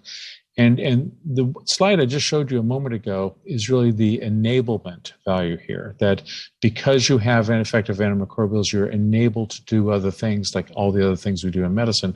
But there's others as well. And tuberculosis transmission, looms large here. Each of these values for many of the things we're talking about have billions or trillions of dollars worth of value attached to them. But they are population level value, social level value, however you want to say it. And it's very difficult for the market when you're talking about individual patient reimbursement for a particular drug or course of treatment. It's really difficult for the market to reimburse the researchers for this social value. And so what we end up with is what we see on the right. The fact that if you think of antibiotics as effective or as the fire extinguishers of medicine and all these multiple billion or trillion dollar social values on the left side of the slide, most of the drugs in the class, I've looked at all the drugs approved since 2010, 7 out of the 18 new ones have been through the equivalent of an economic wood chipper after FDA approval, either bankruptcy or several of these have been withdrawn from marketing applications in Europe because the company, even though it's approved in the US, doesn't think they can make enough in Europe to even justify the cost of a second marketing authorization. And certainly several of them who still have drugs that are on the market are suffering through very low sales because everyone wants to pay what's useful for this patient, especially in comparison to a generic. When you don't have good diagnostics to identify a patient who needs a higher value antibiotic, no one's willing to pay these social values. And so as a result, the sector, not just a couple companies or a couple drugs, the sector is being undermined. It's, the sales for the entire sector, all antibiotics approved by the FDA since 2010, in the last 12 months, something on the order of $720 million in the US. That's the combined total of all the branded product. Okay, so that's the combined reimbursement to incentivize innovation. It's less than kind of almost any oncology drug, but that's the entire class of antibiotics for a decade. So we definitely have an economic problem, and there's been a lot of thinking about, are there ways to change the business model? Some of this thinking might be helpful also for tuberculosis world. So thinking about chains. So we have lots of money in the things on the left, the basic research and early discovery, obviously all the work that NIAID and NIH do, the JPI, AMR, consortia in Europe funded by the Commission and various countries, and many other basic funders of research, lots of money going into that. And on the far right-hand side, thinking about the late clinical development, BARDA has been essential. Really, it wasn't the original thought that BARDA would do this, but they've actually stepped in and become the major player in the world on funding antibiotic clinical trials in phase 2 and 3. GARD-P has also funded 2 projects. And the AMR Action Fund, which is kind of a Hail Mary pass from the pharmaceutical industry, $1 billion has been collected by all the companies, most of whom had exited antibiotic R&D, saying, here's our last attempt to do this well. And they've collectively put $1 billion together, and that's going to fund less than a dozen trials. But the part that we occupy at Carbex is this middle piece, and we have to think too about how all 3 of these work together. And it's a similar question. Obviously, lots of pipeline coordination going on in the tuberculosis world. We're behind you on that, I think, in some ways in the antibacterial world. But IMI Enabled was a major project funded by the European Commission.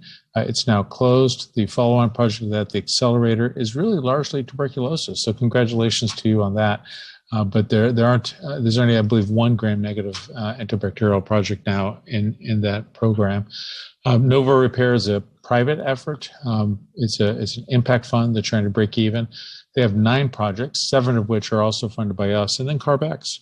92 projects. We're a nonprofit. We have a virtual biotech model. We currently are supporting projects in 12 countries around the world. So, thinking about how do you coordinate these things across the chain?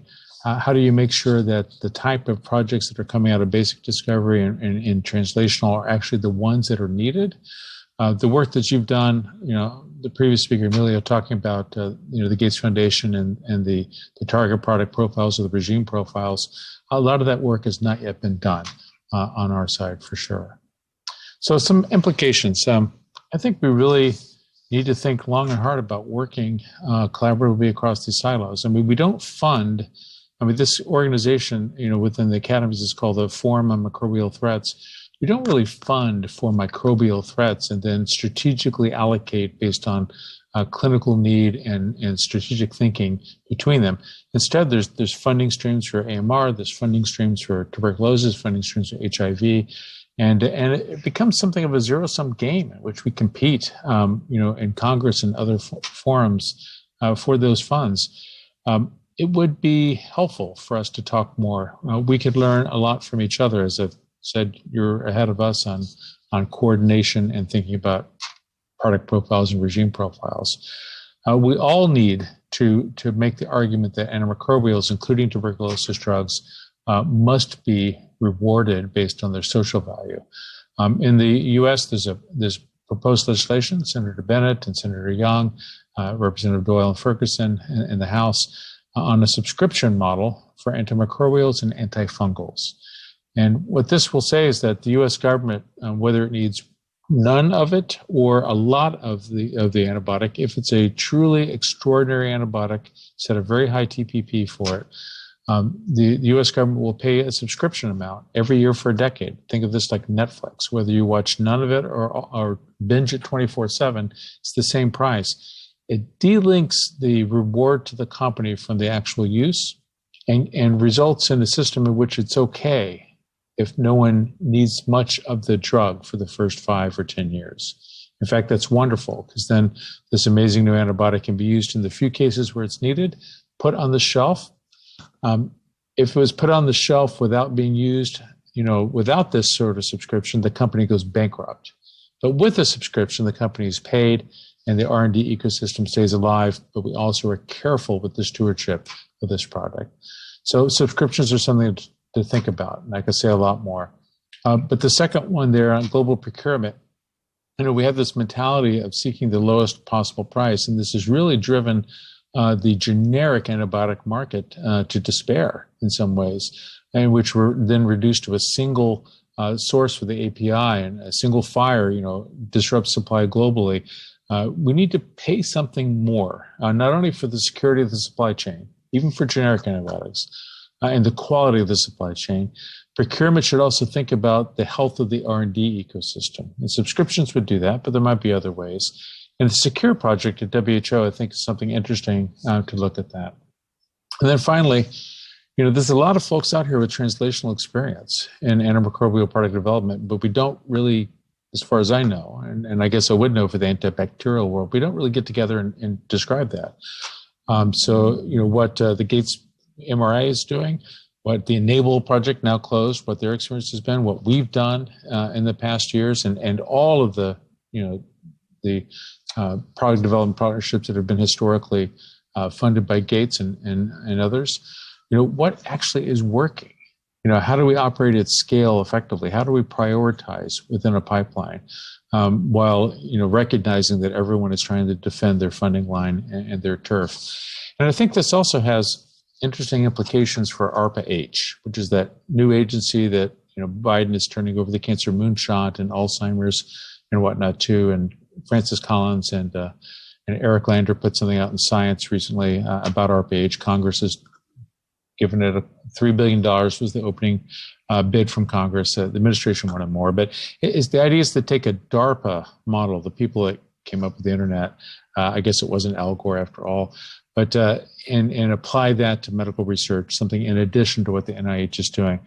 So this is an interesting idea, but if it's designed to be translational, are they talking to people that have actually done translation? And DARPA itself, has a lot of interesting work in technology. It's one thing to code a machine, and if it doesn't work, to erase and reboot and code it again. It's very different when you're talking about human and microbial biology and microbiology. And it's very different when you're trying to get an FDA-approved product through human clinical trials. And so I think some of the experience that we've had here could be relevant for what we're doing, what we're about to do with ARPA-H. And I guess mainly my plea today is that let's break out of our silos. Thank you for inviting me. I'll try very hard to invite some TB people to some of the antibacterial meetings, because I think there's a lot for us to talk about and to learn from each other. So thank you for your time. Thank you so much, Kevin, for bringing a fresh outlook into the TB community. We are short on time, so I will start by apologizing to those whose questions we won't be able to get to. Having said that, there's a question from the public, actually, I think it was Puneet the one who asked, would it be possible or realistic to quickly swap out COVID PCR lab test kits for COVID and tuberculosis kits, enabling widespread screening of respiratory symptomatics? Would WHO and the global community support this to better serve TB endemic areas and recover some TB funding and case finding? I saw that Eric offered to take that one, and I'm also going to invite Sumya to say something about it. So I'm going to go on mute and let you speak. Okay, I'll start, Ken, and turn it over to Sumya. And unfortunately, there's a technical issue involved here. The specimen type for TB diagnostics is sputum, and sputum is a particularly difficult specimen to work with. So the tests that are being done now, such as the Gene Expert test, have invested a lot of effort in trying to dissociate the sputum. It's much easier to do a swab, a nasal swab, or saliva swab for the viral testing that's done for COVID. Now, it's not completely out of the question. Obviously, you have the equipment for PCR, for doing the PCR, and it's conceivable that might be repurposed, but there would have to be a considerable amount of work that went into the specimen preparation if you were going to apply it to TB. Thanks. Let me invite Sumya to chime in on this question. She seems to be gone. Okay, so apologies for that. Then let's then move over to another question. I need to open the Google Docs where Julie has been placing these. So that one question which actually touches on this is the status of using exhaled breath for TB detection, which could be a non-sputum point of care test for TB. Are there any diagnostics close to commercialization? Was a question asked. I don't know, Eric or Amelia, if you want to touch on that, and then I'm going to move over to other questions. Go ahead, Emilio. Yeah, no, thanks, Eric. No, just to touch on that one, and also to just follow up on Eric's earlier comment. So, yeah, because at the foundation, we fund a fair amount of diagnostic-related work for TB. So with respect to looking for volatiles, we'll call them that, or even the organism itself on a breath sampling system, let's just say it's been difficult, right? It is very difficult to set up the systems and to apply to develop the algorithms and apply the algorithms as to whether or not a particular sample containing certain proportions of volatiles are or are not indicative of TB. So I think it's got a long way to go for clinical application. However, following up on what Eric said with respect to adapting PCR testing from COVID into TB, it is a sample preparation issue. And there is, a fair amount of the organism, MTB, that is in the oral secretions, right? So if one can develop, in fact, a appropriate sampling of the oral cavity, just as been done for COVID, and it is being done very well, actually, moving forward, some very nice data over the last 6 or 7 months. The challenge at that point remains one of then taking that sample and processing it appropriately, because MDP is a completely different kind of organism in terms of having to disrupt it, getting to the nucleic acids and all of that. But once one can do that, and there has been some significant progress there, it is theoretically possible to then use that sample the same way in the same instrumentation that you use for COVID PCR testing.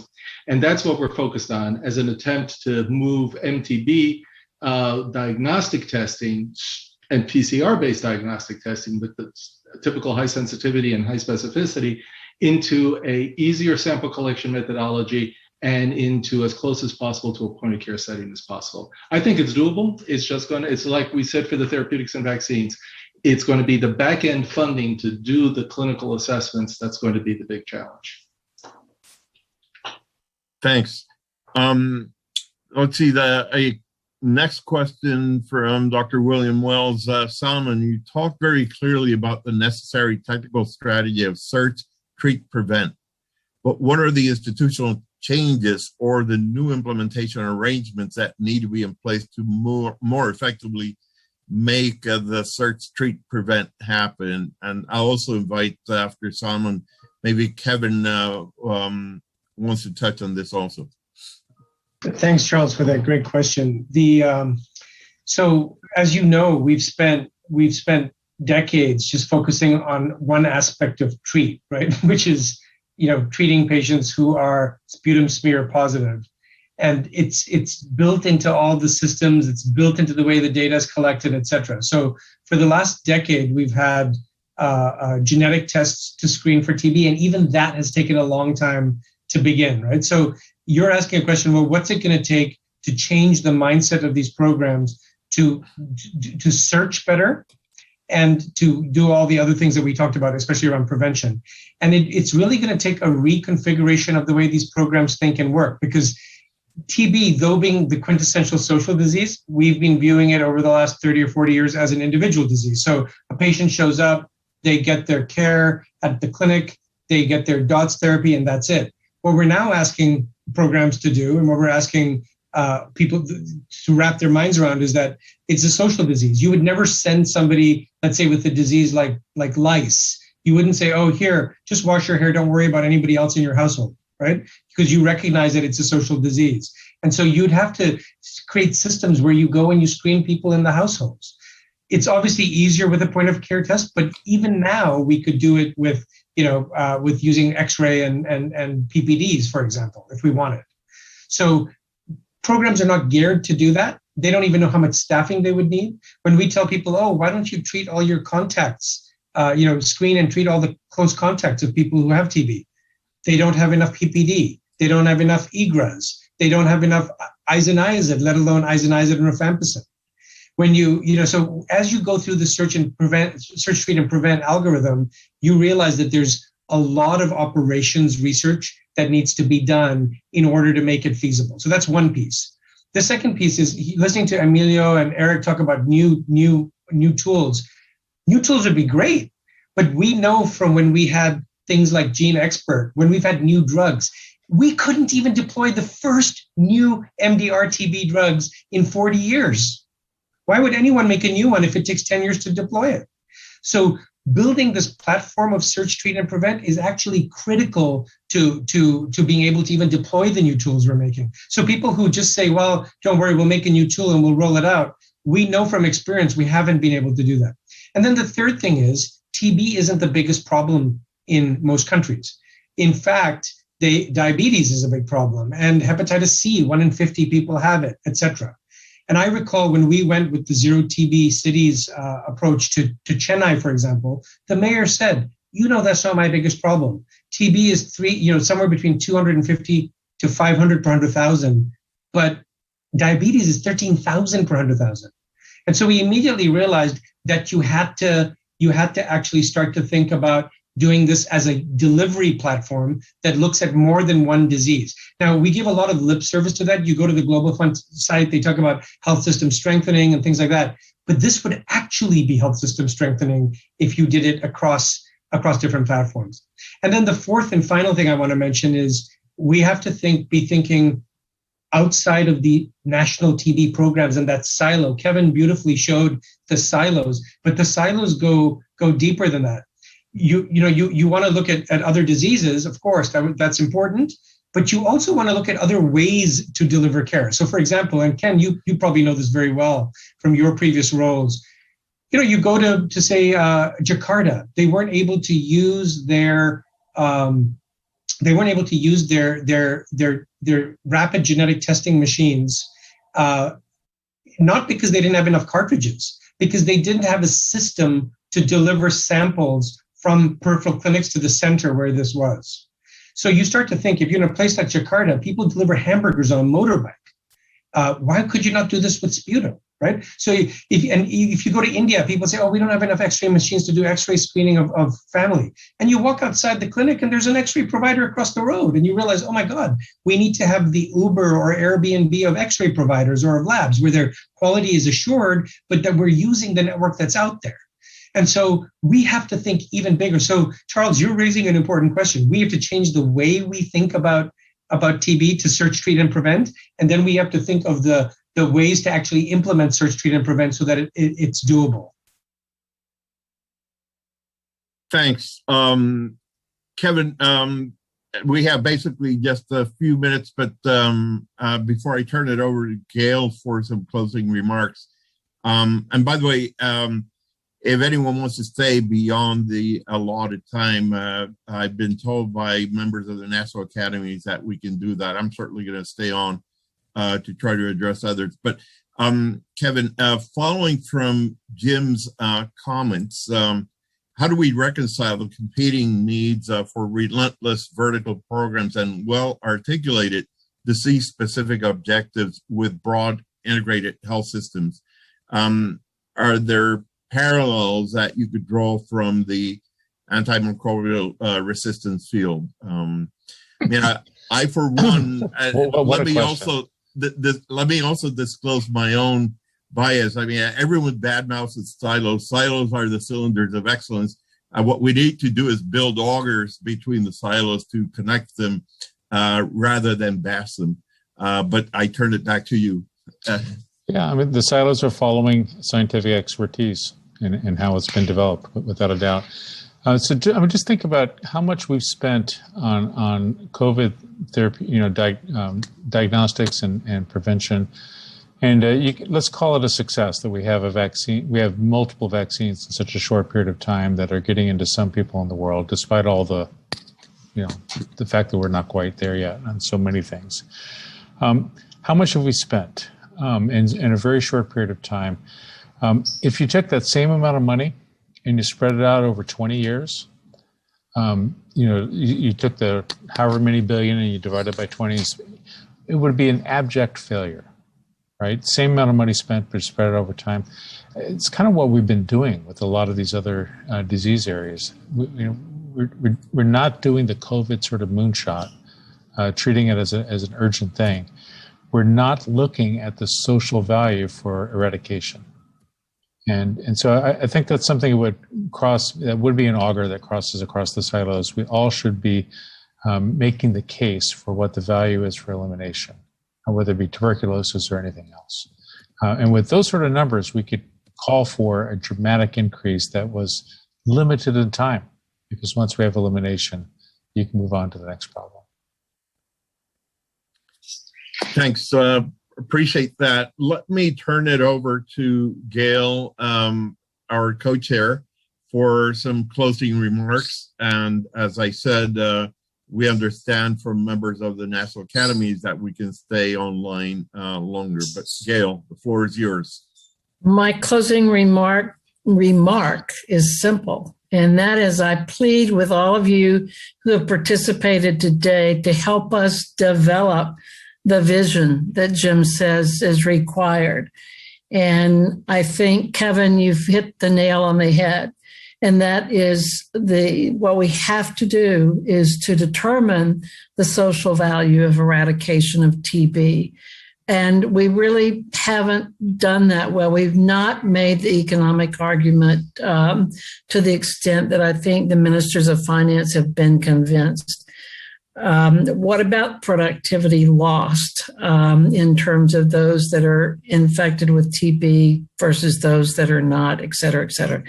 So what I'm hoping that people will do that have been listening is to send us your thoughts about how best to accomplish this, how best to go about it. We have 3 more workshops, and I would hope that certainly we will come up with what we've been asked to do, and that is what innovations are needed. I think that we've had excellent presentations, certainly by Emilio, but from Eric and also others, in terms of what's needed in terms of research. Tony Fauci and his group also had 2 excellent articles in the last couple of years in terms of reimagining the research agenda for TB and also the progress made, but help us develop the vision that's required. I think if we don't utilize these next 3 workshops to come up with a strategy for being able to provide that compelling vision, then we'll be here. Some of you will be here. I'm too old, 20 years from now, saying the same things. And Salman, I just have one last thought, and that is that in our series of 7 meetings that we convened on MDR-TB that you helped so much with regards to the academies, you may remember that one of the things was major goals was to determine the reality of MDR-TB and just how many cases there might be, how many are being treated. And you may recall the best answer we could come up with was one that you came up with, and that is that only 0.1% of those diagnosed with MDR-TB were being treated. And the thing that I find most appalling from today and getting ready for today is the number of cases of MDR-TB that are estimated to have occurred in the past years, 495,000, which is almost the identical number of cases in the very first WHO report on MDR-TB. How can this possibly be when we know it's a transmissible disease for the most part, and we know how few people are actually being treated for MDR, let alone drug-susceptible TB? You don't have to answer it. I don't know that any of us have a good answer. But unless we come up with this vision, I think we're going to be right back where we were 2 decades from now. Hope not. But I just want to thank everybody. It's been really, really informative, and I hope that you feel that it has too. And I hope, like Ken does, that those of you who can stay with us for a little while to think about the next 3 workshops, that you'll do so. Thank you. And thank you again, Julie, for you and your staff's excellent work leading up to today and the next 3 workshops.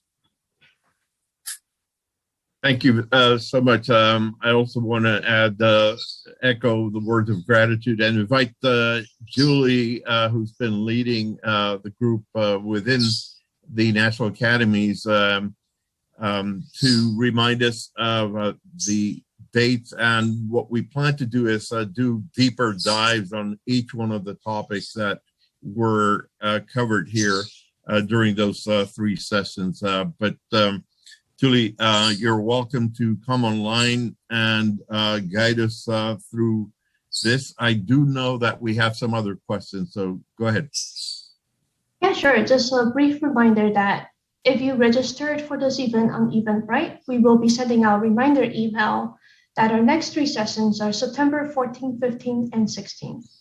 And more information about those sessions will be forthcoming as we get closer. And for now, I think we can stay on the line for about 30 minutes longer. And if anyone who is able to stay, we welcome you to continue the discussion. We did get a number of really interesting questions coming in from the audience. Thanks. So, one thing I could do is actually mention these questions and invite anyone who's left online to help us answer them. Sarah Matthews asked, how will we ensure that human systems interaction is studied alongside platform development to improve end user experience, reduce waste, and improve efficiency and effectiveness? Anyone care to take this one on? You just need to come off mute. That's a Salman question. Yeah, Yes. I actually, you went in and out as you were saying it. Do you mind saying it again? It's about improving efficiency is the part I heard, but. Right. let me go back and read it. Sorry about that. I just lost my, oh, okay, here we go. How will we ensure that human systems interactions is studied alongside platform development to improve end user experience, reduce waste, and improve efficiency and effectiveness? Yeah, so this is an important question, because I think Jim alluded to this in his initial discussions. Part of doing any treatment, whether it's like a 10-day treatment or a 2-month treatment or a 4-month treatment, is a certain behavioral economics, right, component. And Jim talked about the fact that when he was speaking about COVID, that the most successful places gave support to people who received some support, gave support to people who had COVID-19, and in a way, it not only spurred the economy, but it allowed them to participate properly in this public health project, which is breaking transmission. We have not been very successful in doing that in a big way with TB. There are some places now that have started, like conditional cash transfers for TB patients in India, small amounts. But in places where we've done things like that, we see that we actually do have more efficient uptake by patients, and we do actually have better outcomes. And so when you think of the system across the whole platform, right now we have a very inefficient TB delivery system. We don't have the platform built for search, treat, and prevent. We've heard from Eric and Emilio that we have major gaps in the tools. We have old tools, but we can certainly make it better. And I think on the behavioral economic side, we haven't really thought about, if you're dealing with people who are primarily poor, who have a disease that is a social disease, how do you actually interact with them and the community in a way that people will want to get screened and people will want to take treatment? So I think that there's a lot of work to be done in that area. Thanks. Sharon Ann Lynch has a comment that if you care to add to it, you're welcome to. In addition to new tests that were covered by Sumi Swaminathan, we need actors to renegotiate the price of GeneXpert cartridges down to $5 a test.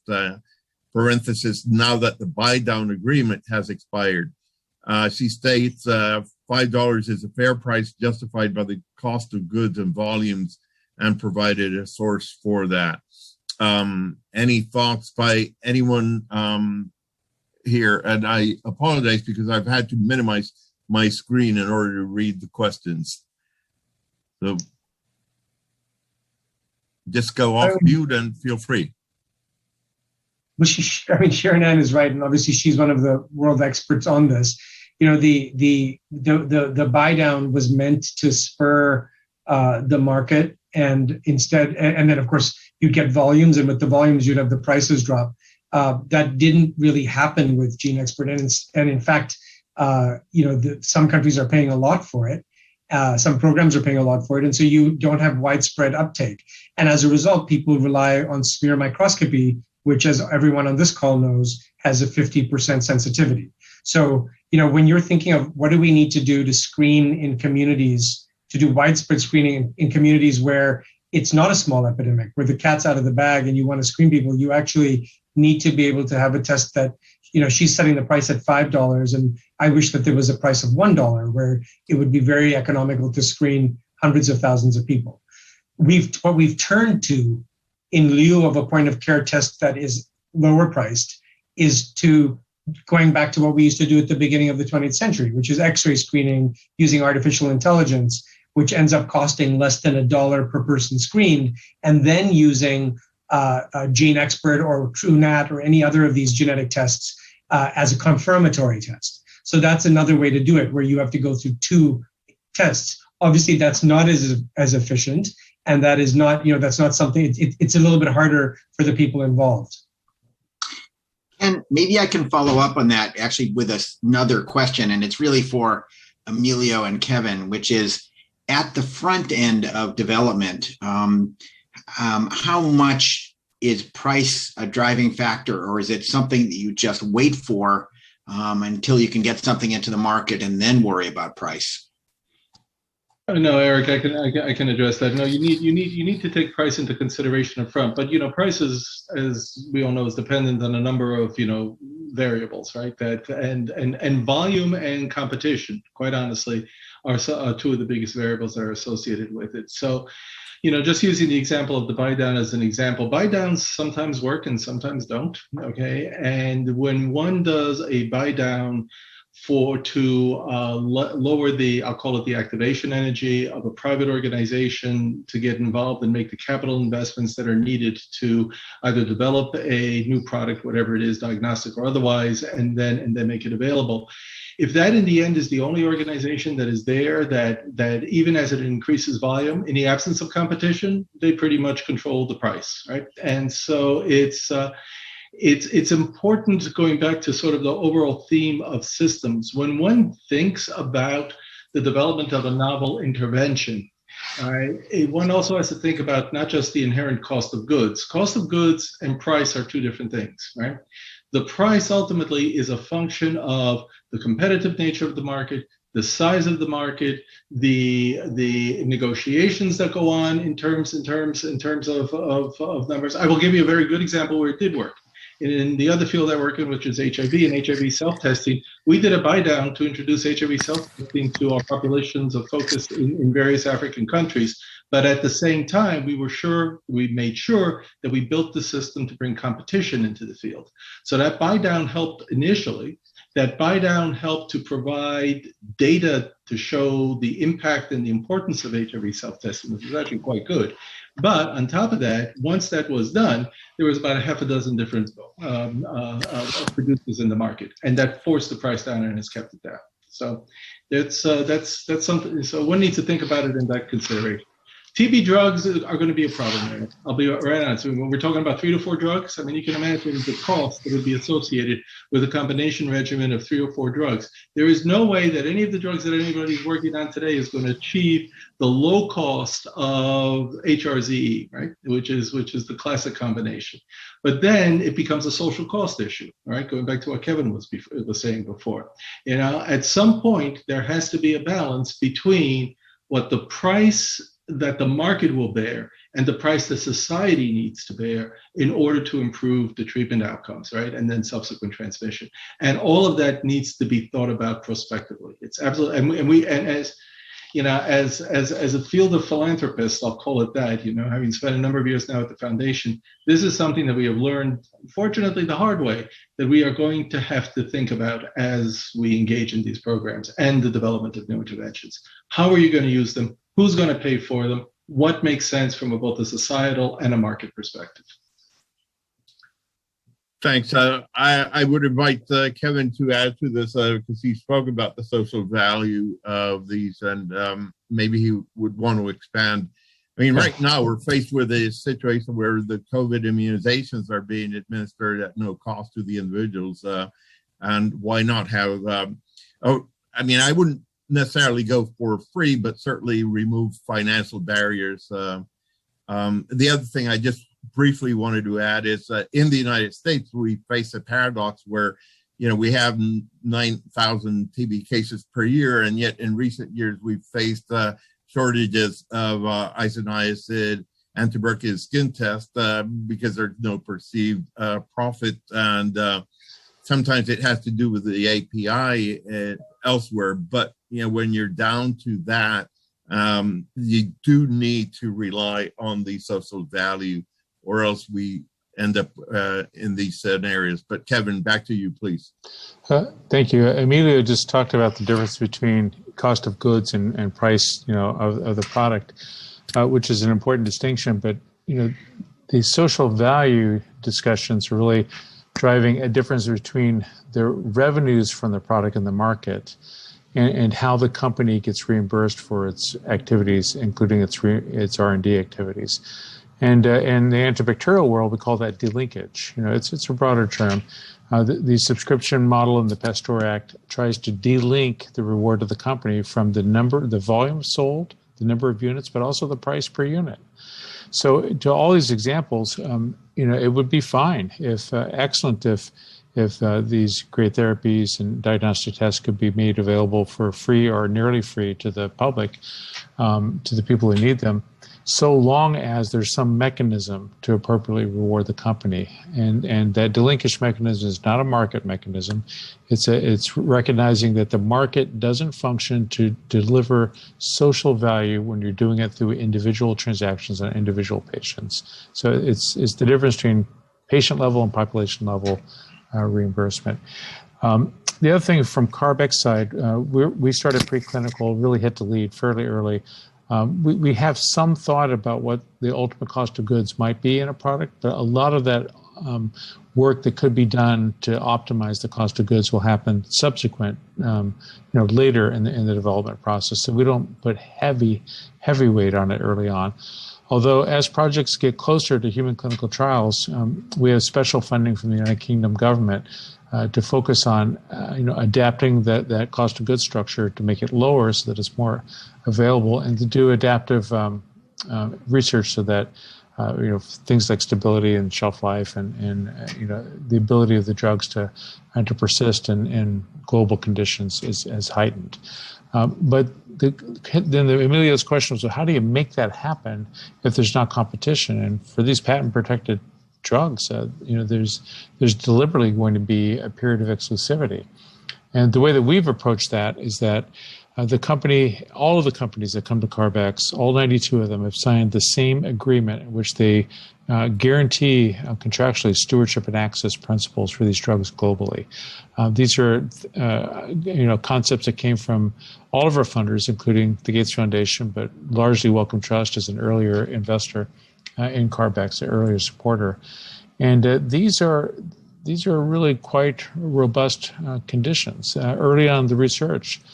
So that if indeed it becomes a product that's utilizable, gets to FDA approval and whatnot, beyond that other governments, the company is going to be free to sell it in the high income world. But there's going to be work done to make sure that it's both accessible and is not abused, their stewardship in the whole world as well. So we're doing that by contract, in addition to hoping for government solutions in terms of delinkage or subscriptions. I'm sorry, Ken, I just popped on because I need to leave the group right now because I have another meeting that I need to get to. But just to make a 30-second addition to Kevin's comment. The mechanism that Kevin you just described, as we've been using at the Gates Foundation for quite some time. It's required some refinement, but it does work. And I can give you a number of examples at some point about how adding that obligation onto the initial funding that we provide, or even the continued funding we provide to actually permit the development of a given product, to ensure that that product gets appropriately used in the appropriate populations, and that it is not there because of price, actually does work. And so it will be refined as time goes on, but it is a good way of doing it. And I know Carbex does it quite well as well. So anyway, so thank you, everyone.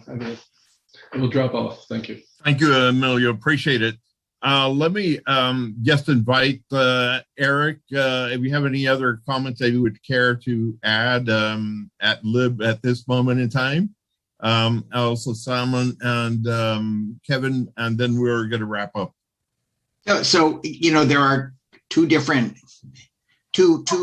related camps here. There are the people who are trying to come up with new interventions, new diagnostics, et cetera, and people who are trying to implement them. And you can hear in the discussion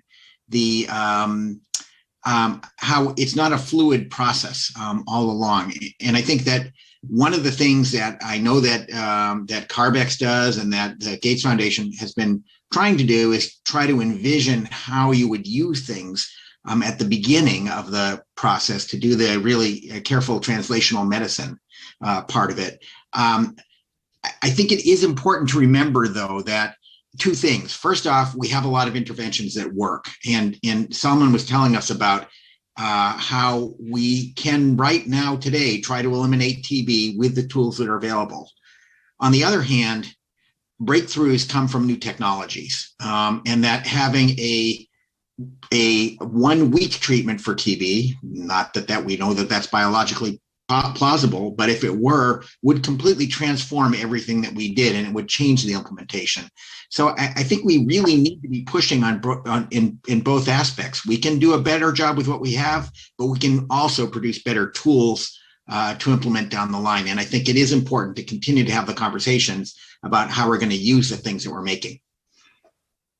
Absolutely. Thank you. Salman, any additional comments from you? Yeah, well, I obviously couldn't agree with Eric more. I think that the two are tied. Gail brought up the point about the fact that the MDR numbers stay the same, and that we're still battling who knows how much MDR TB every year. Part of the problem is that we still haven't integrated the screening that we have at the community level to screen for MDR.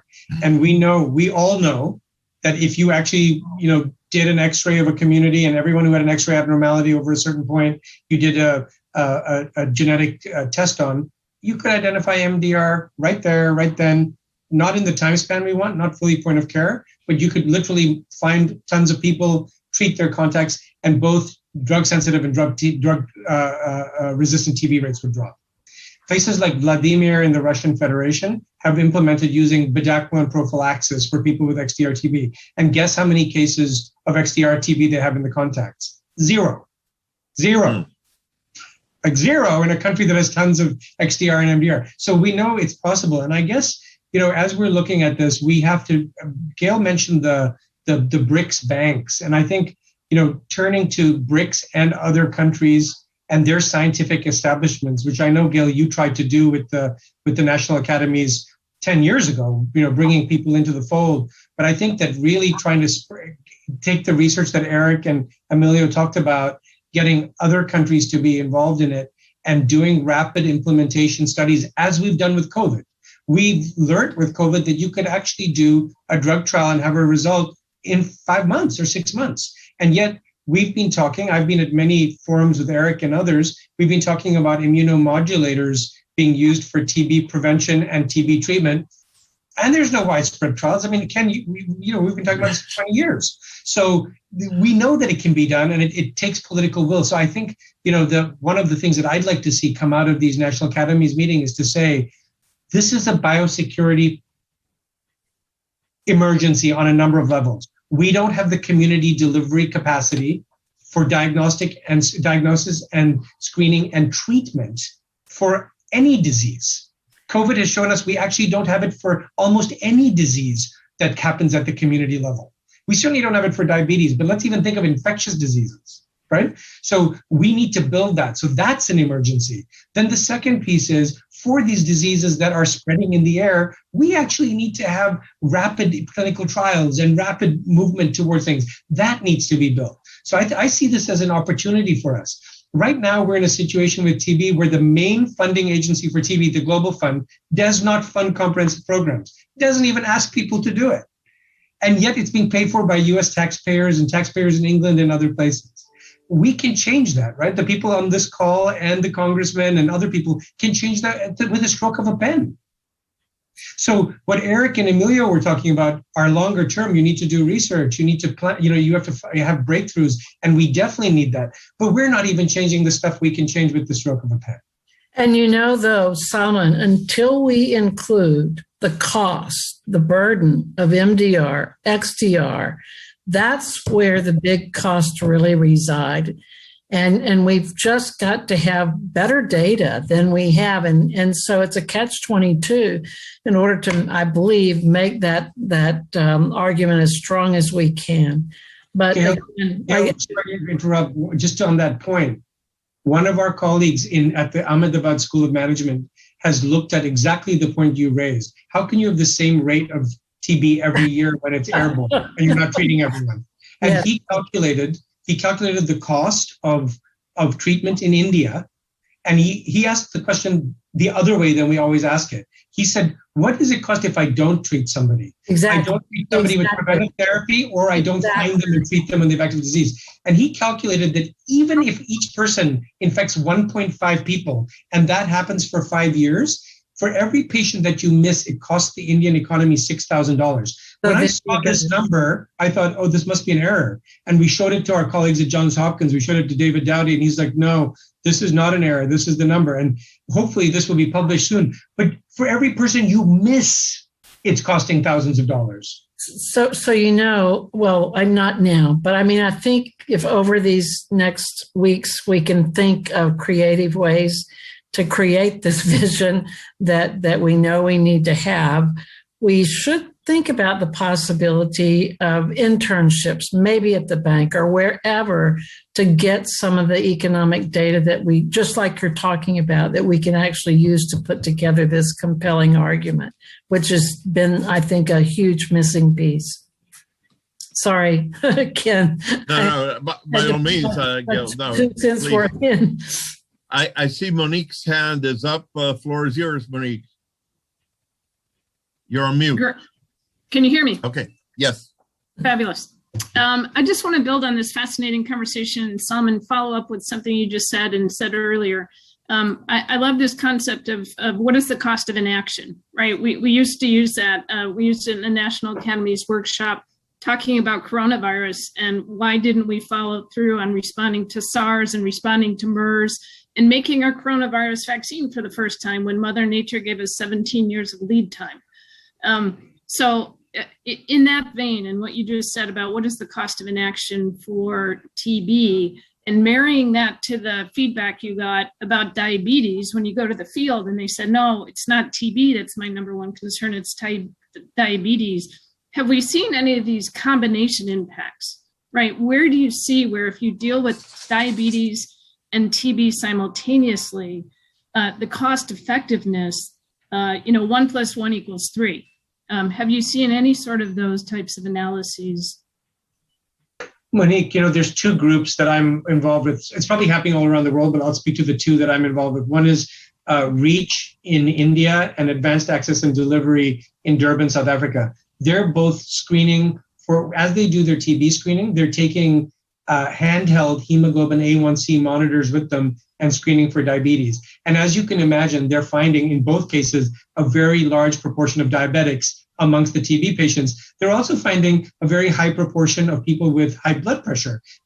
So they're finding in India, they're finding 30-40% diabetics amongst the TB patients, and they're finding 10 to 15% of hypertension, both of which kill a lot of people, and both of which are treatable for pennies. Metformin costs 5 cents a tablet. And so they're getting people on treatment. Now, is this widespread? Not yet. But everywhere we look, we're seeing that it's not that much extra work to do it.